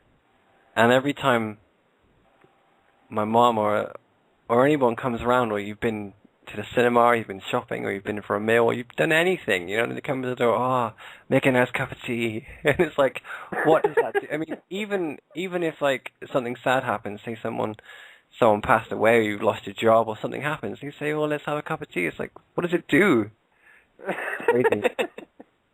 It's my tradition. favorite. It's customs, you know. It makes you feel good having a tradition, I guess. I gotta get the. I always want to do. Favorite drink ever is Coca-Cola. Yeah. Larry as well. Larry loves Coca-Cola. Yeah, Steve's great. Now, real quick, Steve, just a couple more. Do you know or met Gordon Ramsay or the Super Nanny? Super Nanny. That's not even like, no one cares about that here. Super Nanny. She's she doesn't even get. She's on one of those like 999 at the end of the cable box, you know. I don't know. Larry loves Super Nanny. You can't get enough of the Super Nanny. Super Nanny is everywhere here. She's on ABC. She's on what's that other channel they're on? Lifestyle or Oxygen or something like that. Yeah. She's on everything. They love the Super Nanny over here. And Larry also loves the Gordon Ramsay. He watches every Gordon Ramsay show ever made. So. Love Ramsay. I like Gordon Ramsay, and did you get Jamie Oliver as well? We have Jamie Oliver. He has some kind of food revolution show here recently, and he drives me crazy. He drives me crazy. He picks these towns, and he picks. It's obviously how he does it. He picks all the towns with the worst surveyed bad habits for the kids, stuff like that, and then he goes into their school, and then it's all edited, and he's like, I'm here to make a change, but then it wouldn't be on TV, would it, Jamie? You know? Yeah, exactly. And is it just me, or is it like his tongue is 4 sizes too big for his mouth? Because it kind of like hangs out when he talks, and he's got a lisp, and it's weird. I can't escape the guy. He's like I live like just outside of London, and he's opened a restaurant just like round the corner from my apartment. And it's like, go away, Jamie. Oof, I feel bad for you. What about Ramsey though? Any brushes with Ramsey at all in your life? He's no, I've never met him, but he's big here. He's got that Hell's Kitchen. Although this is the thing, right? Okay. Now the only thing that I dislike America for is like Hell's Kitchen over here was. Did you get that there? Yes. Yeah. It was originally was that huge Marco here. Pierre White guy. Yeah, but it used to be Gordon Ramsay's show, Uh-huh. and it was huge here, and they had like celebrities like trying to be chefs and stuff, and he would like go crazy at them. And I loved it, and it got popular. It took it to the States, and then we got some rubbish, replacement. And then the X Factor was like the biggest show we've ever had here. And so what happens? Simon Cowell takes everyone and goes to the States, and we've got Kelly Rowland as our judge over here. I'm like, what the hell are you doing? Yeah, I saw that. Kelly Rowland, like, who canceled? She was like the fourth lady out of the En Vogue, band with Beyonce. Oh, yeah, what were they? They En Vogue or no? They were somewhere. No, they weren't. Yeah. Destiny's Child. Yeah. Yeah, she's one of them guys. And It's I'm just like, bad. Who canceled it? We used to have like Sharon Osbourne used to do it, which means you used to get live performances from like Ozzy and stuff, but now it's just terrible. No, what was that other show? America's Got Talent. There was like a blonde-haired lady on that show when Susan Boyle was on the show. I don't remember her name. Yeah. Yeah, Amanda something. Yeah, she was hot. They're like, they're airing the final of Britain's Got Talent this week. Oh, look at that. Look at that. We've got David Hasselhoff's judging with her this year. Is he drunk? No, he's really funny. I really like him. He did a one-on-one show because I know you get the Piers Morgan show on CNN, but Piers has also got a show over here, which I'm sure will now stop because he's in the States. But he does a one-on-one kind of like show where he has like a guest sat opposite him like a star, and he just asks them the really heavy questions, and he asked him all about that, and Hasselhoff got really upset and said he was in such a bad place and everything, and he was like he really like wore his heart on his sleeve, and it was really nice to see. And then like at the end of the show, he was telling us that he fell out with the producer from Baywatch, which is why they blew him up in the show, and then he ended it like in this sequin suit and did one of his really cheesy songs. It was great. Well, once again, exactly how Larry ends this show every week. Exactly. Now I got one more question for Steve. Uh-huh. English-based question. Now, is it just here in the United States, or is England also ready to punch Pippa Middleton in the mouth?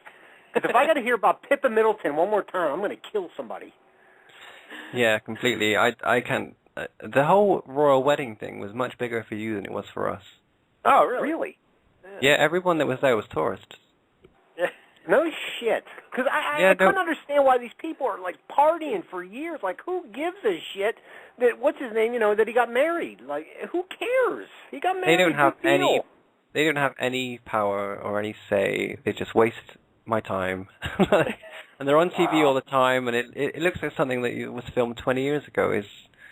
I don't know. They just, like, every single TV channel got taken over, and I know, like, I think it's more of a girls thing. I think all of the girls I know were going crazy for it. But even like when I went down the street, there's like people putting flags up. But the guys in the States and Canada were going crazy. Yeah, I don't get it. I just don't get it. I don't get it either. But I'm starting to think that I should move over to the States. I think I'd have more success. Yeah, I got to tell you, Steve, from you're here listening to you talk about England, it doesn't sound so great. Really? I want to go there. Your TV shows stink. You get all the secondhand TV shows. Well, they don't all stink. And we had we had I can't think of it now. See, Benny Hill very was good. I love Benny Hill. We had a show over here called Absolutely Fabulous. Did you ever get that? Yeah, I've seen it. Yeah, AbFab. Yeah. Now, that's coming back, but what they did in the States is they made some stupid show with Sybil Shepherd who just killed it, Yeah, but I've seen the do original. The original's not too bad. I mean, it was all right for what it was. I guess, yeah, I like quite a lot of the British, I don't know, like more of the serious dramas are quite good that they do over here, you know. And what else do they do? Doctor Who's big. Do you watch Doctor Who? Yeah, I've never seen it. I never watched it. My mother watches it. She likes watching BBC America. She watches a bunch of shows. Yeah, it's just everything. It's just like Little America here. It's like, you know, it's kind of cute. Little America. We get.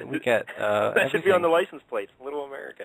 It is Little America. I guarantee you, if you went down my street now and you're trying to find a fish and chip shop, you'd have a hard time. But you could find a Subway, McDonald's, Burger King, KFC, burrito, anything. Well, that's depressing. Nice. Now, Yeah, I was just going to ask, the BBC in England, do they run Top Gear like 12 hours a day? Because they do here in the American version. No, Top Gear it's not, is always on. It's not on TV here at the moment. It kind of airs between kind of September to Christmas. Oh, Once a okay, week. I see. All right. What, do you enjoy that show? No.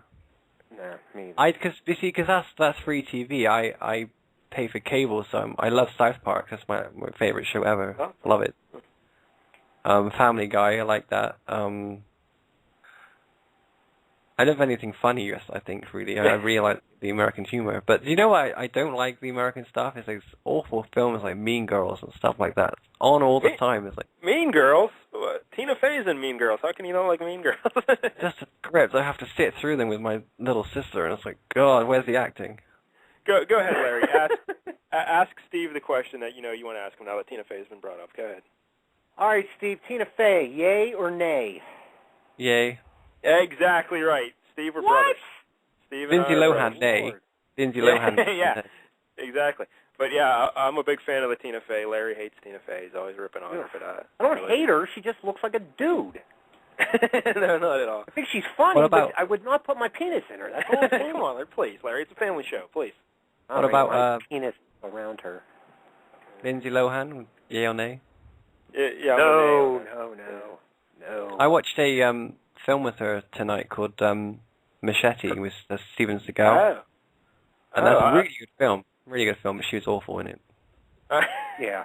She's I thought you awful were in gonna say, everything. I thought you were going to say Herbie Reloaded or whatever that was. Herbie the Love Yeah. Coach. Yeah, there was Machete and Hobo with a Shotgun. It was the other one we watched. It was hysterical. How's but, that? Oh, it's awesome. It's really good. Like, what is Hobo with a Shotgun? What is that? Apparently, it's the relaunching of Rutger Hauer. It's a hobo with a shotgun. He's in this kind of world where, like a town where it's run by these punks and they just go around killing people, and eventually just gets a shotgun and goes crazy. We need to have Steve come on and just give us all the movie news, because apparently he's weeks ahead of us. He's I would love for Steve to come on regularly. Yeah, Steve, you're always welcome back, buddy. Regular part of the show. Anytime. It's like 11:30 at night there, isn't it? Yeah, Are we keeping you up late? No, it's fine. I always stay up till about 2. Oh, all right, good.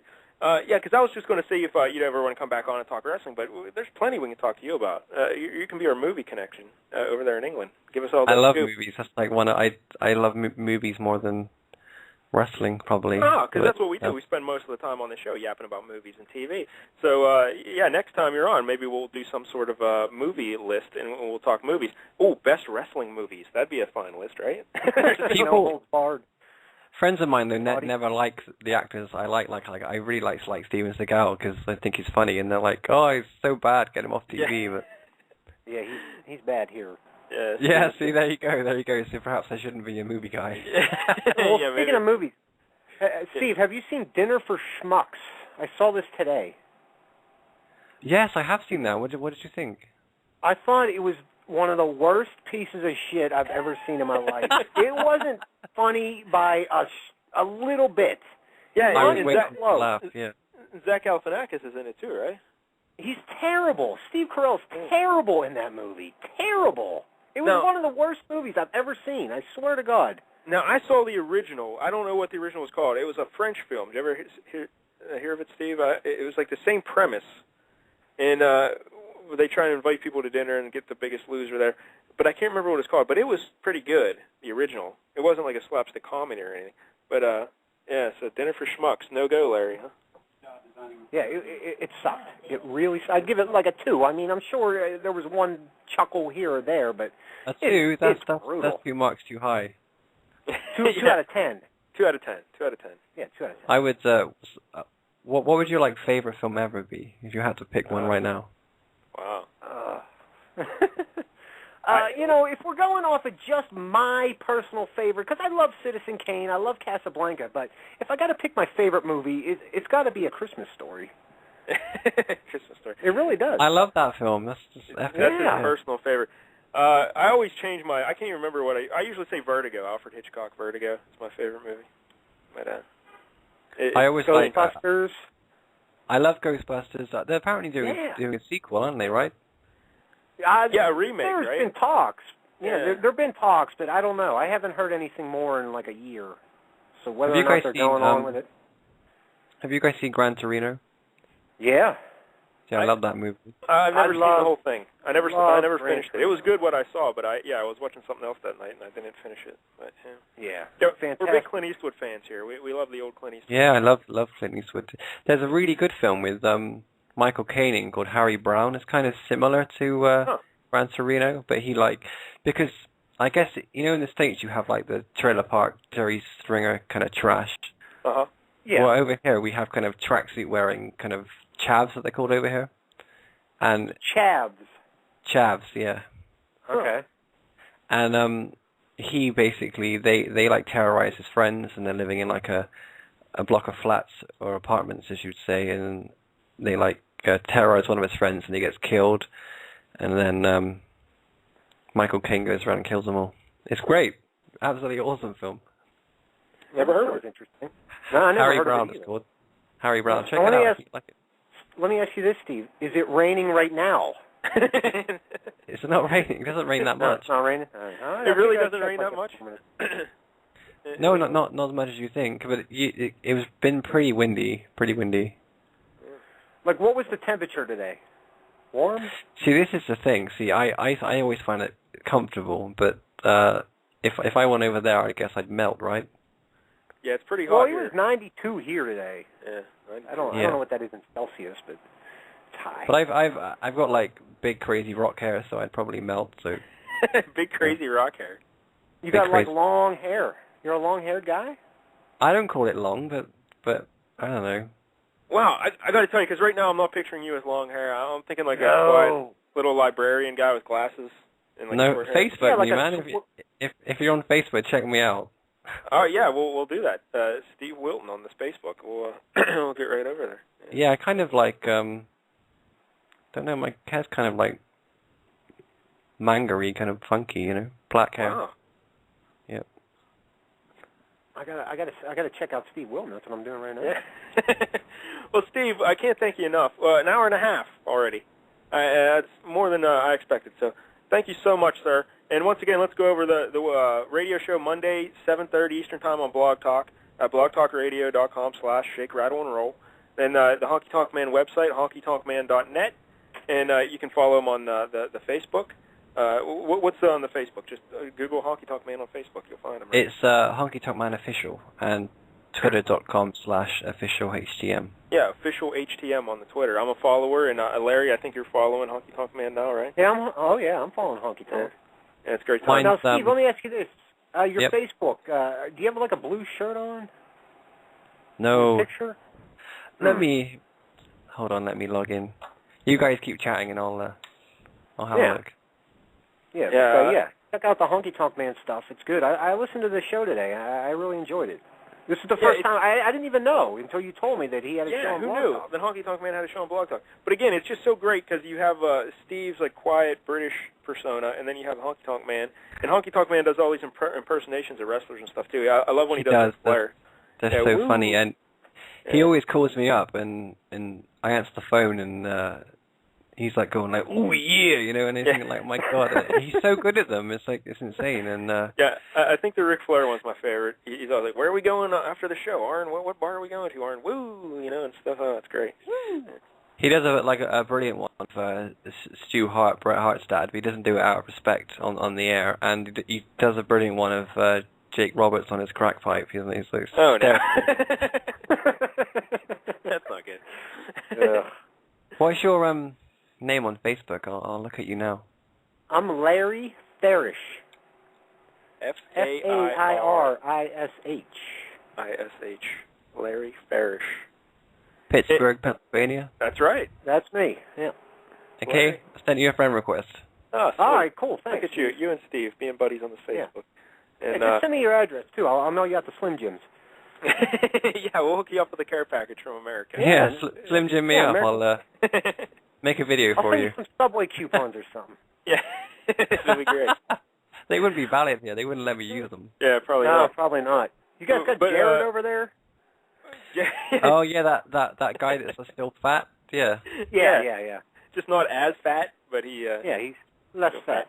Yeah. I'm gonna get fat though because they've just launched Krispy Kreme. Oh no. And it's like oh. we have these horrible donuts that are like deep fried and full of jam, and Krispy Kreme ones are amazing. Yeah, Krispy Kreme was real big here. Fantastic. They were real big here about 10 years ago, Larry, and then they started falling out because people got all upset about eating the carbs and whatnot, right? And now yeah, and they went out of business quick. As fast as they went up, they were gone that quick too. So get them while you can because they may not be lasting. People could catch on. But yeah. Sorry, there's Steve. Oh yeah, you've seen him? Now. Oh, you're. He kind of reminds me like a young version of Robert Smith. Really, a young Robert Smith? A little bit. Who's Robert Smith? The guy from The Cure? Oh, I hear that all the time. Yeah. Oh yeah, no. Yeah, because if we're doing top 11 least favorite bands, I got to tell you, Cure's on there. You know, I don't know. Like I didn't picture Steve to look anything like this. Yeah. I really didn't. I pictured you to have like a short haircut, maybe like a shirt with a tie and a sweater over top of it. Yeah, like a sweater vest or something. Yeah, smoking a pipe. I don't know. That's just my vision. No, I'm rocking out, man. You're just thinking of the voice, I think. Yeah. Wow. You kind of maybe a little Adam Lambert. Do you ever get that? Yeah, I do. Oh no. I'm sorry about that, but I'm just saying. You know, I'm They just should trying to call get me people out Taco, there. You know, just trying to visualize for everybody out there what you look like. So Yeah, a little Robert Smith, little Adam Lambert there. Once again, hopefully some of our listeners will hear the show and they'll track you down on the Facebook and become your friend. It's Steve Wilton. Along with them 12-year-old Adam Lambert fans, so they want You're not on as Steven, right? You're just on as Steve Wilton? Yeah, I'm on as Steve. I'm on Twitter as well, Steve Wilton 2K. Oh, all right. Yeah, we'll track you down there, too. Yeah. All right, Steve. Well, thanks, buddy. I can't thank you enough. And make sure you give Honky Tonk Man our best. Tell him he's got two big fans over here at the LCS show. And we'll definitely be in touch, buddy, because this was great. So yeah, no problem. I've had a blast. It's been so much fun, and I'll try and get Honky on. And anytime you want me back, just hook me up. All right, Steve. Thanks, man. Appreciate Thanks, it. Steve. Have a good show, guys. Take care. There he goes. You too. Steve Wilton. What a guy. I got to tell you, Mike Dell, maybe my favorite guest ever. Really? Your favorite guest ever? I'll be honest with you. Yeah. Is it the accent? Is that what's doing it? It is the accent. I love the accent. It's just great. You can say anything. But he and I seem to have a lot in common, though. You do. Yeah. Let's review. Lousy taste in movies. What else? What else do you have in common? Whoa. We both like Burger King. Oh, that's right. Coca-Cola. Both like Coca-Cola. Coca-Cola. Yeah, me and Steve. We're down. We're down. Yeah, Steve's great. Next time we'll come up with some sort of movie list. But if he's liking Steven Seagal, I don't know where we can go with that. Well, we can make fun of him. Yeah, I suppose. Hey, did you hear Steven Seagal, though? He's teaching the guys in the UFC, like Anderson Silva and Lyoto Machida. He's teaching them this crazy front kick, and they've used it to knock out their opponents the last two fights, and they credit Steven Seagal with teaching them it. Yeah, I saw him training somebody. I don't remember who it was. But people thought Anderson Silva was joking when he said it, but no, he's legit. Steven Seagal's teaching them how that front kick. Well, at least he's not teaching them how to act. Yeah, that's good. Because that would be bad. Steve Wilton, track him down on the Facebook and the Twitters, and be sure to listen to the Honky Tonk Man show, because it's just a great show. I love it. I love listening to old wrestlers just talk. And tell old stories. Like, you know, it's cool to get behind the scenes in the wrestling, because as much as you know, when you were growing up and you remember these storylines, and then to hear like what was really going on behind the scenes at that time, it's fascinating stuff. I enjoy hearing old stories. Yeah. And like you said, they've been doing it about 9 weeks or so you can go back and check out all the old shows, too, and download them up and listen to them. And, hey, Larry, I guess the big news, though, hockey-wise, it's the Stanley Cup Finals tonight. We are a hockey show. Yeah, we should talk a little bit about the Stanley Cup Finals. Vancouver and Boston. Who you got, Larry? Who you like? I don't like either one. I hate Boston. I don't like Vancouver either. I'm not going to watch 1 second of this series, and I could care less who wins.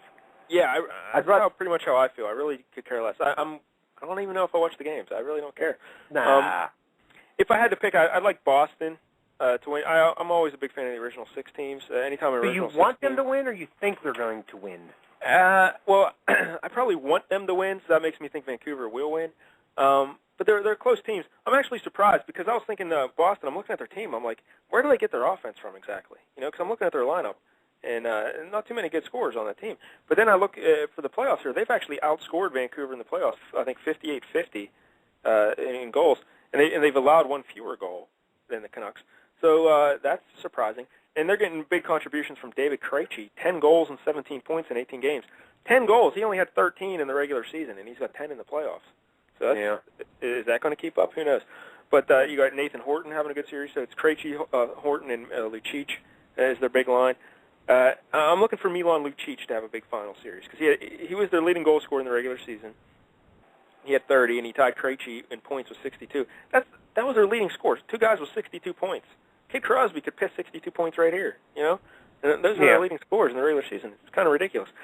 And, of course, you got on the other side, the Canucks are just loaded up front with at least they're top-heavy. They got the 4 good guys, the Sedins, Kessler, and Burroughs, and then they pretty much have nobody. The reason they've been able to keep their offense going, because Henrik Sedin's got 2 goals, Shakespeare, but they're getting big contributions from the defense. And Bieksa and Christian Ehrhoff and Alex Edler, they all have got like 9 points or something. So now, is that defense going to be able to keep contributing in the Stanley Cup Finals? I don't know. Because if they can't keep producing that offense, Chara is going to shut down them Sedin boys. You might as well just take them right off the table. They're done. Chara's going to eliminate them. And then if you can get Patrice Bergeron out against Kessler, that's going to be trouble for the Canucks. So Canucks, they're going to need some support scoring, some secondary scoring to come through. And I don't know if the defense, Bieksa, Ehrhoff, and Edler can be counted on to do that. So is Mason Raymond going to do it? I don't know. It could be trouble for him. Meanwhile, Chara and Thomas Caberlet, the 2 big guns on Boston's blue line, they've been relatively quiet all postseason, so maybe they'll wake up. The big mismatch could be in special teams. Now, the Bruins have a good penalty kill. The Canucks have a good penalty kill. But the Canucks have a great power play. The Bruins' power play, Larry, remember the Penguins' power play? They were, 1 for 34 in the first round or something like that? Yeah, something like that. Well, the Bruins, through 18 games, they're clicking at 8.2%. They scored 5 power play goals in 61 tries. That's not good. Oof. Yeah. No. That is not good at all. And the last team, I took it back to 1998 because that's I could, as long as I could look at the stats before the show. But the 1999 Dallas Stars won the Stanley Cup at a 12.1% clip on the power play. So, if Boston can win with that putrid of a power play, that'll be shocking. But I think the power play comes alive here in the finals. I think Chara scores, gets some power play goals. I think the power play will come alive for the Bruins. I think Timmy Thomas, he's going to have at least one game in this series where he's going to look awful, because that's just kind of what Timmy Thomas does. He kind of falls apart one game and just looks terrible, like the worst goalie you've ever seen, like a street hockey goalie. But then he'll come back and stand on his head, too. So I think Thomas is going to be all right for the Bruins. I want to pick the Bruins, Larry. I just want to, because something about the Canucks really irritate me. The Sedins, I think, I mentioned it before, I just consider them like glorified second-liners. I don't think they're stand-up guys. They're both -4 in the playoffs. That's not good. -4, really? Kessler's great. I like Kessler. Luongo's, I don't like Luongo. I think he's a weasel. I don't like Alain Vigneault. I think he panicked in the first round there in Chicago. Vancouver does everything kind of wrong, yet they're still in the Stanley Cup Finals, so that's just a tribute to their talent and the system they have there. But Boston, the original 6 team, I just want to see Boston win. I think I'd be more pleased if Boston wins. So I'm going to pick Boston in 6. That's pretty much it. All right. Well, I'll take Vancouver then. Yeah. Only to be different. And besides, Vancouver has those horrible, horrible uniforms. I love the blue and the green, but the whale in the sea is just ridiculous. It's terrible. Yeah. They have no right to have a whale on their jersey at all. It's awful. I agree. Now, moving on, Mike Dell. There's been a big story in the NHL in the last couple of days. I don't know if you heard it or not, but Atlanta's moving to Winnipeg. Yeah, it kind of came out of nowhere. Everyone was worried about Phoenix going to Winnipeg, and that looked like a done deal. And then the Coyotes got saved. And then, no one was even paying attention. All of a sudden, oops, you know what? Atlanta's going to go to Winnipeg. And now it is a done deal. They're back in Winnipeg. And apparently they got a vote on what the team name's going to be or something. I don't know. They haven't decided yet. It's got to be the Jets. You can't have it Winnipeg has not to be the Jets. Yeah. When you're a Jet, you're a Jet. You can't be the Manitoba Moose or something stupid like that. Be the Winnipeg Jets. Yeah, exactly. I agree. I'm with you. Now, no. So the NHL needs to realign then. Well, for this next season, they're going to keep them in the Southeast. So that's going to be great when they have this home and home. That sounds in Florida. typical NHL. Yeah, Tampa Bay. Yeah, yeah. So apparently they had no backup plans or anything in case the team had to move. So they're going to keep them in the Southeast, even though they're now in Winnipeg, Manitoba, which is kind of like central in the middle of Canada. There, when in the old days, Winnipeg was in the Smythe division, so I always thought, oh, they're on the west coast there. Manitoba's kind of in the middle, but still, that's still a hell of a road trip down to Florida and Tampa Bay, and so that's going to be painful. But the year after that, then they're going to realign. One of the Western teams will have to go out east. And so, what do you how do you think it's going to work out, though? Well, the leading candidates will be Nashville, Columbus, or Detroit, I hear. Mm-hmm. And it's probably going to be Columbus. But it would be nice if Detroit comes in the East, because then you get all those original 6 rivalries going again, Boston and the Rangers. That'd be kind of nice. But Toronto. But, what can you do? I don't know. It would just make more sense. Would you like to see Detroit Nashville in the Wales Conference, Larry? No, I would not. No, I want them to have nothing to do with the East at all. Yeah. I want to be totally disassociated from the Red Wings as much as possible. So it's probably going to be Columbus, I would think, and that'd be a nice rivalry with the Penguins, I guess. Columbus. Yeah, absolutely. Yeah. I agree with that. But that's still a year away. Yeah. Now, Larry, the Thrashers, our buddy Matthew Mascalet, Atlanta Frenchy Thrasher guy, who used to come on the show all the time. I wanted to get him on and talk about the Thrashers, but he's very busy. He couldn't make the show, but he'll be on again at some point and talk about it. But let's pay tribute to the Thrashers, though, Larry, because it was surely a magical time in the NHL when the Atlanta Thrashers were in the league, right? Sure. In fact, I put together an audio tribute of all the Atlanta Thrasher highlights. Let's listen to that now. Go ahead and play that, Larry.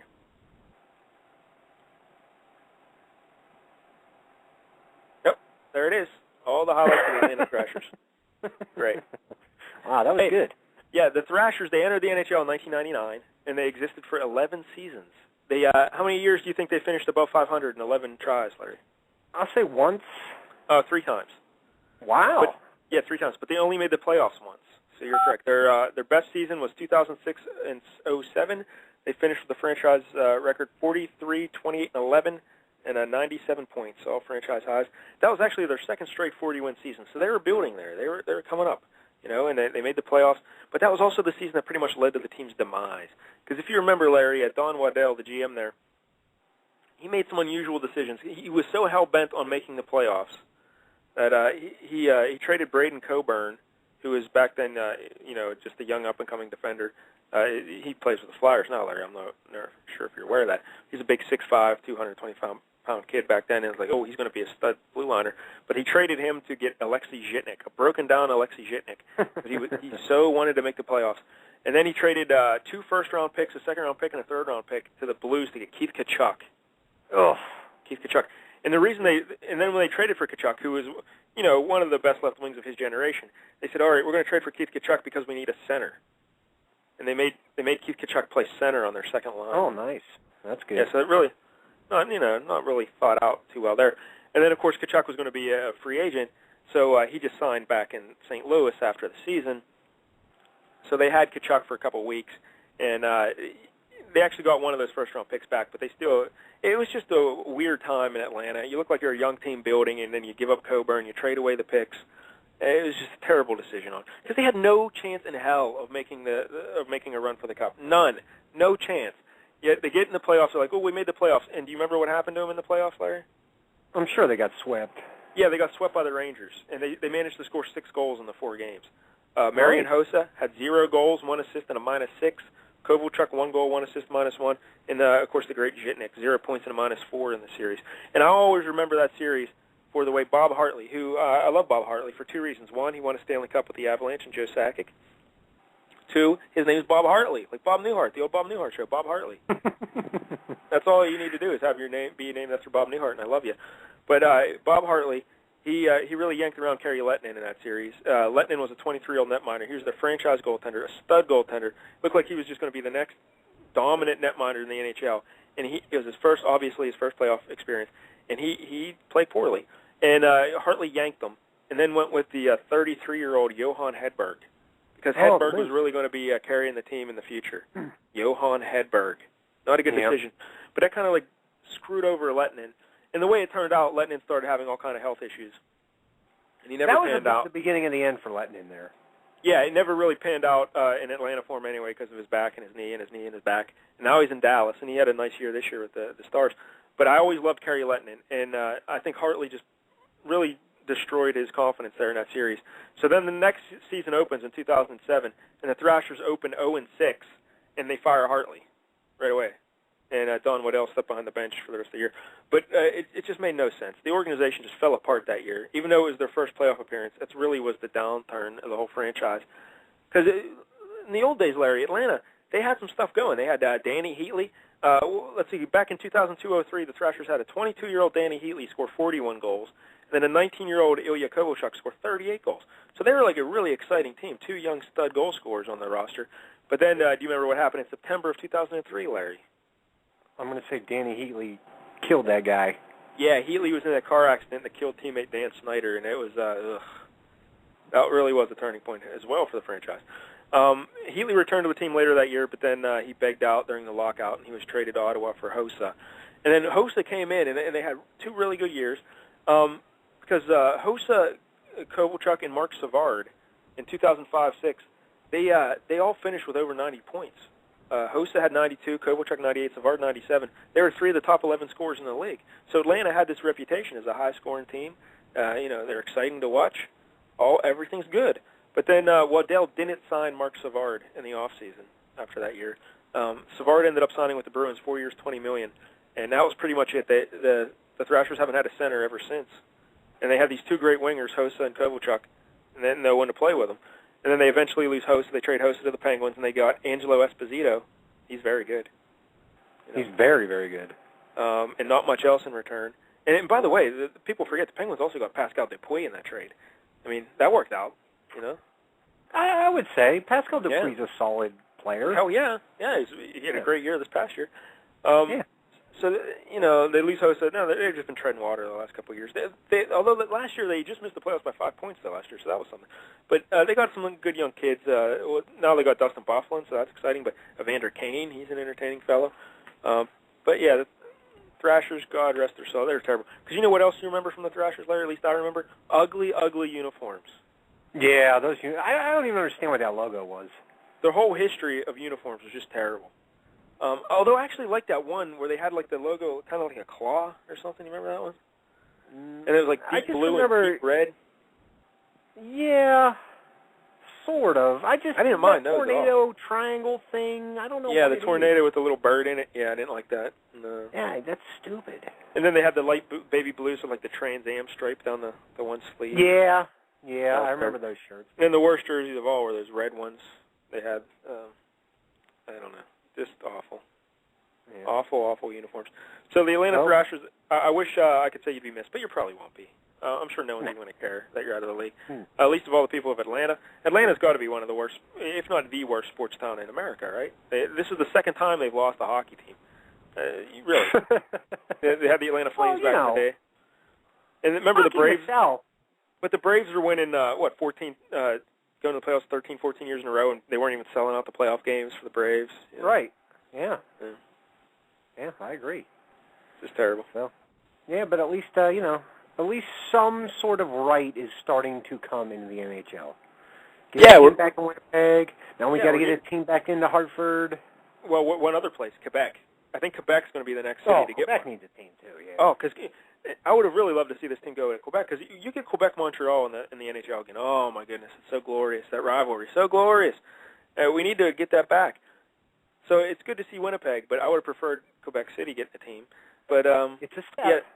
Yeah, so hopefully it's just great having another Canadian team. Although, do you think it's going to succeed now in Winnipeg? How many years do you think it lasts in Winnipeg before it goes under? Yeah. See, I don't know. I don't know what the fan base is like in Winnipeg, but they're Canadian. It's got to work. Yeah. Especially didn't work the since first they time. see. Well, that's just it, though. Like they see, like, hey, if we don't put support behind this team, they're going to pack up and go again.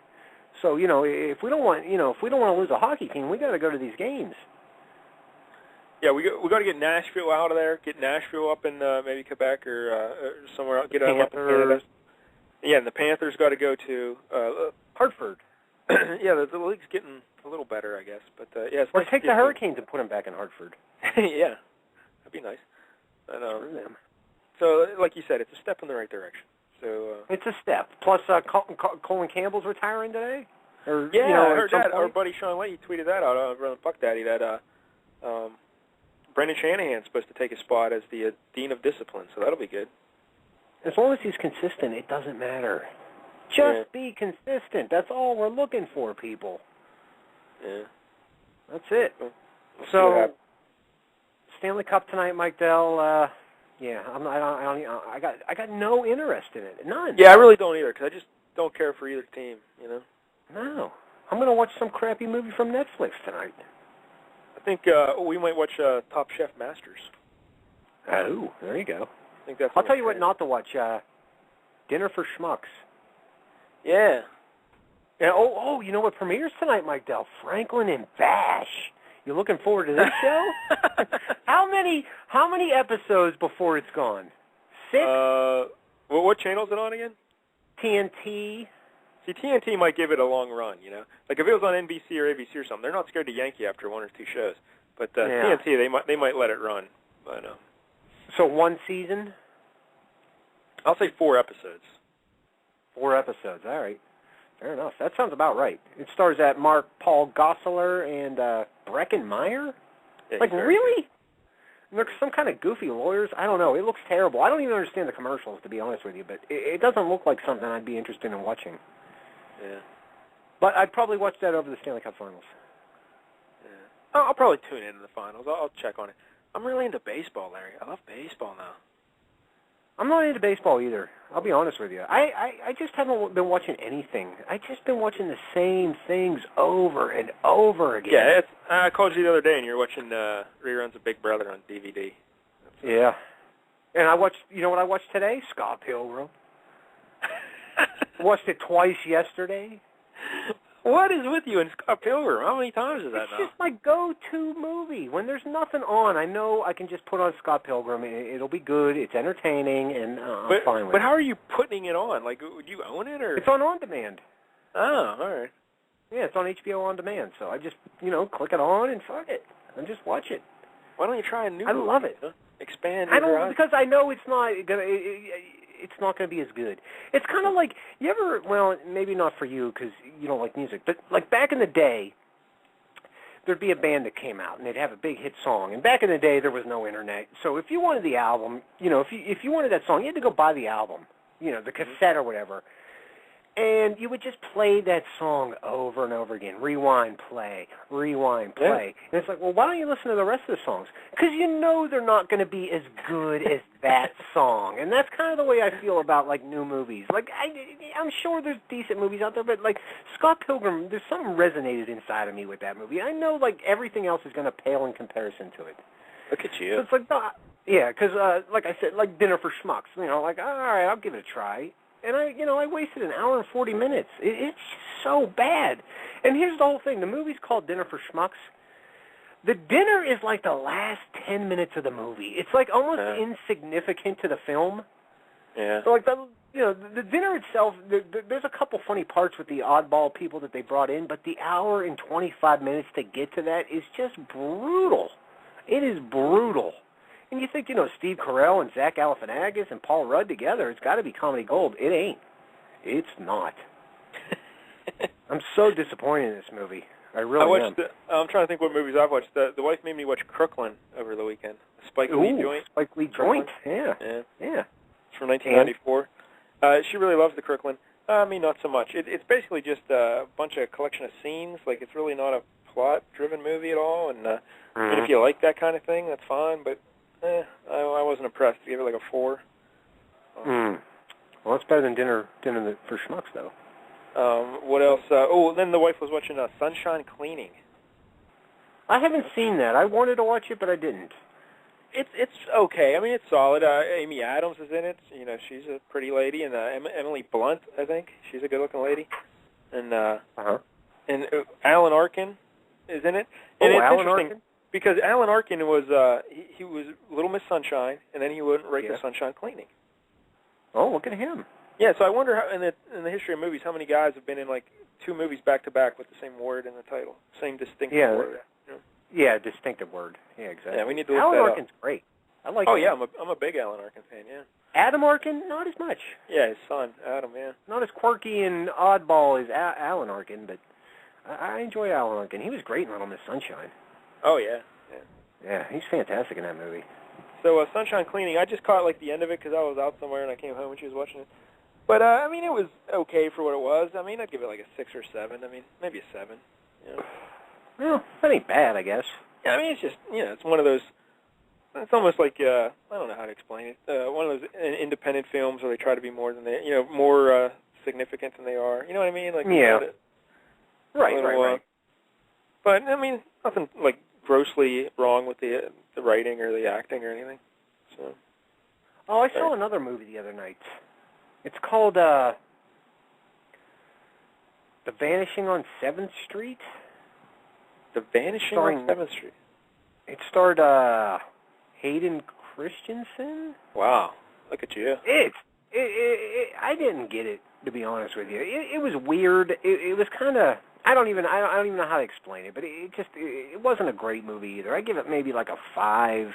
It was okay, but I don't know. It kind of didn't make sense to me a little bit. It was weird. There's all kinds of shadow people. I don't know. Oh, shadow people. Nice. Yeah, something. I don't know. It was weird. Yeah, we had another top 11 plan. I was going to do top 11 most ridiculous things in sports or things that annoy me in sports, but, we ran along with Steve, so we'll just save it for another time. What else did we talk? We have a couple minutes left, Larry. Anything else we need to talk about? I was on the show Stench of Truth last week talking conspiracies. Yeah, how'd that go? Did you mention me? Pal Ted Torbich. I did mention you a couple times, actually. Yeah. Nice. Yeah. Did you just say, oh, my pal Larry hates Kurt Cobain? I did. Well, because I said my pal Larry, he didn't like Kurt Cobain, and he thought he was silly for killing himself when he had a daughter and everything, and he didn't respect him. But then I told him, I showed him the information, and Larry did some research, and then Larry said, oh, yeah, he was murdered. Yeah, he was definitely murdered. So yeah, I use you as an example there, and I told Ted how we've been doing the Blog Talk for 4 years, because Ted was having some Blog Talk issues at the start of the show, and I was shocked that Blog Talk wasn't working properly. Yeah, that doesn't sound like Blog Talk at all. No, not at all. And what else is going on? Not too much. Maybe what are we going to do next week? Maybe we'll get Leahy on next week, talk Stanley Cup Finals or something. All right. Well, we'll do our top 11 next week, because I did a top 11 too. Oh, yeah. With the sports thing. Yeah. So we'll do that next week, maybe. Sure. And, all right. So show's done for next week. Done. Sweet. Yeah, and John Hamm. And John Hamm as well. And we'll be back to our regular 9 o'clock time, I guess. How do you like doing the show at 5? I didn't mind it. I kind of like it. Not too bad. Yeah. Well, I mean, obviously, we only did it for, Steve, because if we would have went on at 9 in the morning, it would have been 2 a.m. for that guy. Yeah, and I was thinking, why do we do the show at 9 anyway? Oh, because the phone plans, right? So we're probably getting zonked for 2 hours of long-distance phone calls right now. No. I don't think so. All right. Because I got the Comcast, I can call anywhere, anytime plan thing. Yeah. You know what I mean? So I'm not, I'm not getting charged for this. Because the thing is, what you think it starts after 9? Because I call the show normally at 8:45 anyways. But I think that's why isn't that why we originally picked 9 o'clock? Originally, yeah. Yeah, we used to call the show on our cell phones, and we got the free minutes after 9. Right. And that was like years ago. We still haven't changed the time, even though you. Yeah, so why do we do the show at 9? Because you have to stay up late to do it, and why don't we do the show earlier? I don't know. I think that's just the way it's been for so long. Huh. I don't mind 9 o'clock, though. Doesn't matter. Fair enough. But this is a good change. I can get off the air, eat, and, still have some time to hang out. And watch Scott Pilgrim. I watched it right before we came on the air. In fact, while we were on the air, I was watching it, like when Steve first joined us. What are you going to do? I love that movie. Yeah, very good. All right, well, I guess Yeah, all right, it's so great. I know. You love it. Enough about Scott Pilgrim, There's just all right? little subtleties to it that make it great. Yeah. All right. We got to thank Steve Wilton again, and honkytonkman.net, Shake, Rattle, and Roll on Blog Talk, and at official HTM. And what did he say his Twitter was? At Steve Wilton 2K, right? Twitter? It was something like that. I didn't write it down. You can I'd find him. Yeah, I'll find him through his Facebook and whatever. Yeah, get him on. Be his buddy on this Facebook. And tell me you loved him on the show because he was fantastic tonight. Yeah, Steve Wilton. Yeah, I enjoyed it. Maybe next time he's on, we'll do a Benny Hill tribute. Just not 2 hours of Benny Hill. You got to play that real fast music. Yeah, that'd be good. All right, Mike Dell. I think we're done, huh? Yep. All right, tune in next week. John Hamm. And if he cancels, Sean Leahy. And then Top 11, and who knows what else. But, Mike Dell thanks Steve, and we got to thank Mike Dell for getting Steve, because if it wasn't for Mike Dell, we wouldn't have got Steve. Yeah. And if it wasn't for Mike Dell, I wouldn't have a new best friend now. So, thanks, Mike Dell. But, all right, that's it. We'll be back next Wednesday. Wait, hold on, I got to get the switchboard ready. I wasn't even prepared. But, next Wednesday. 4 years. We've been doing the show 4 years. I was watching a commercial for Ice Road Truckers. I don't know if you know this or not, but the polar bear is back. I don't know what that means, but he's back. Yeah, I did not know. I never watched that show. And I don't know. But all right, next Wednesday, we'll be here. You be there. Until then, pass the gin governor.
Thank you very much.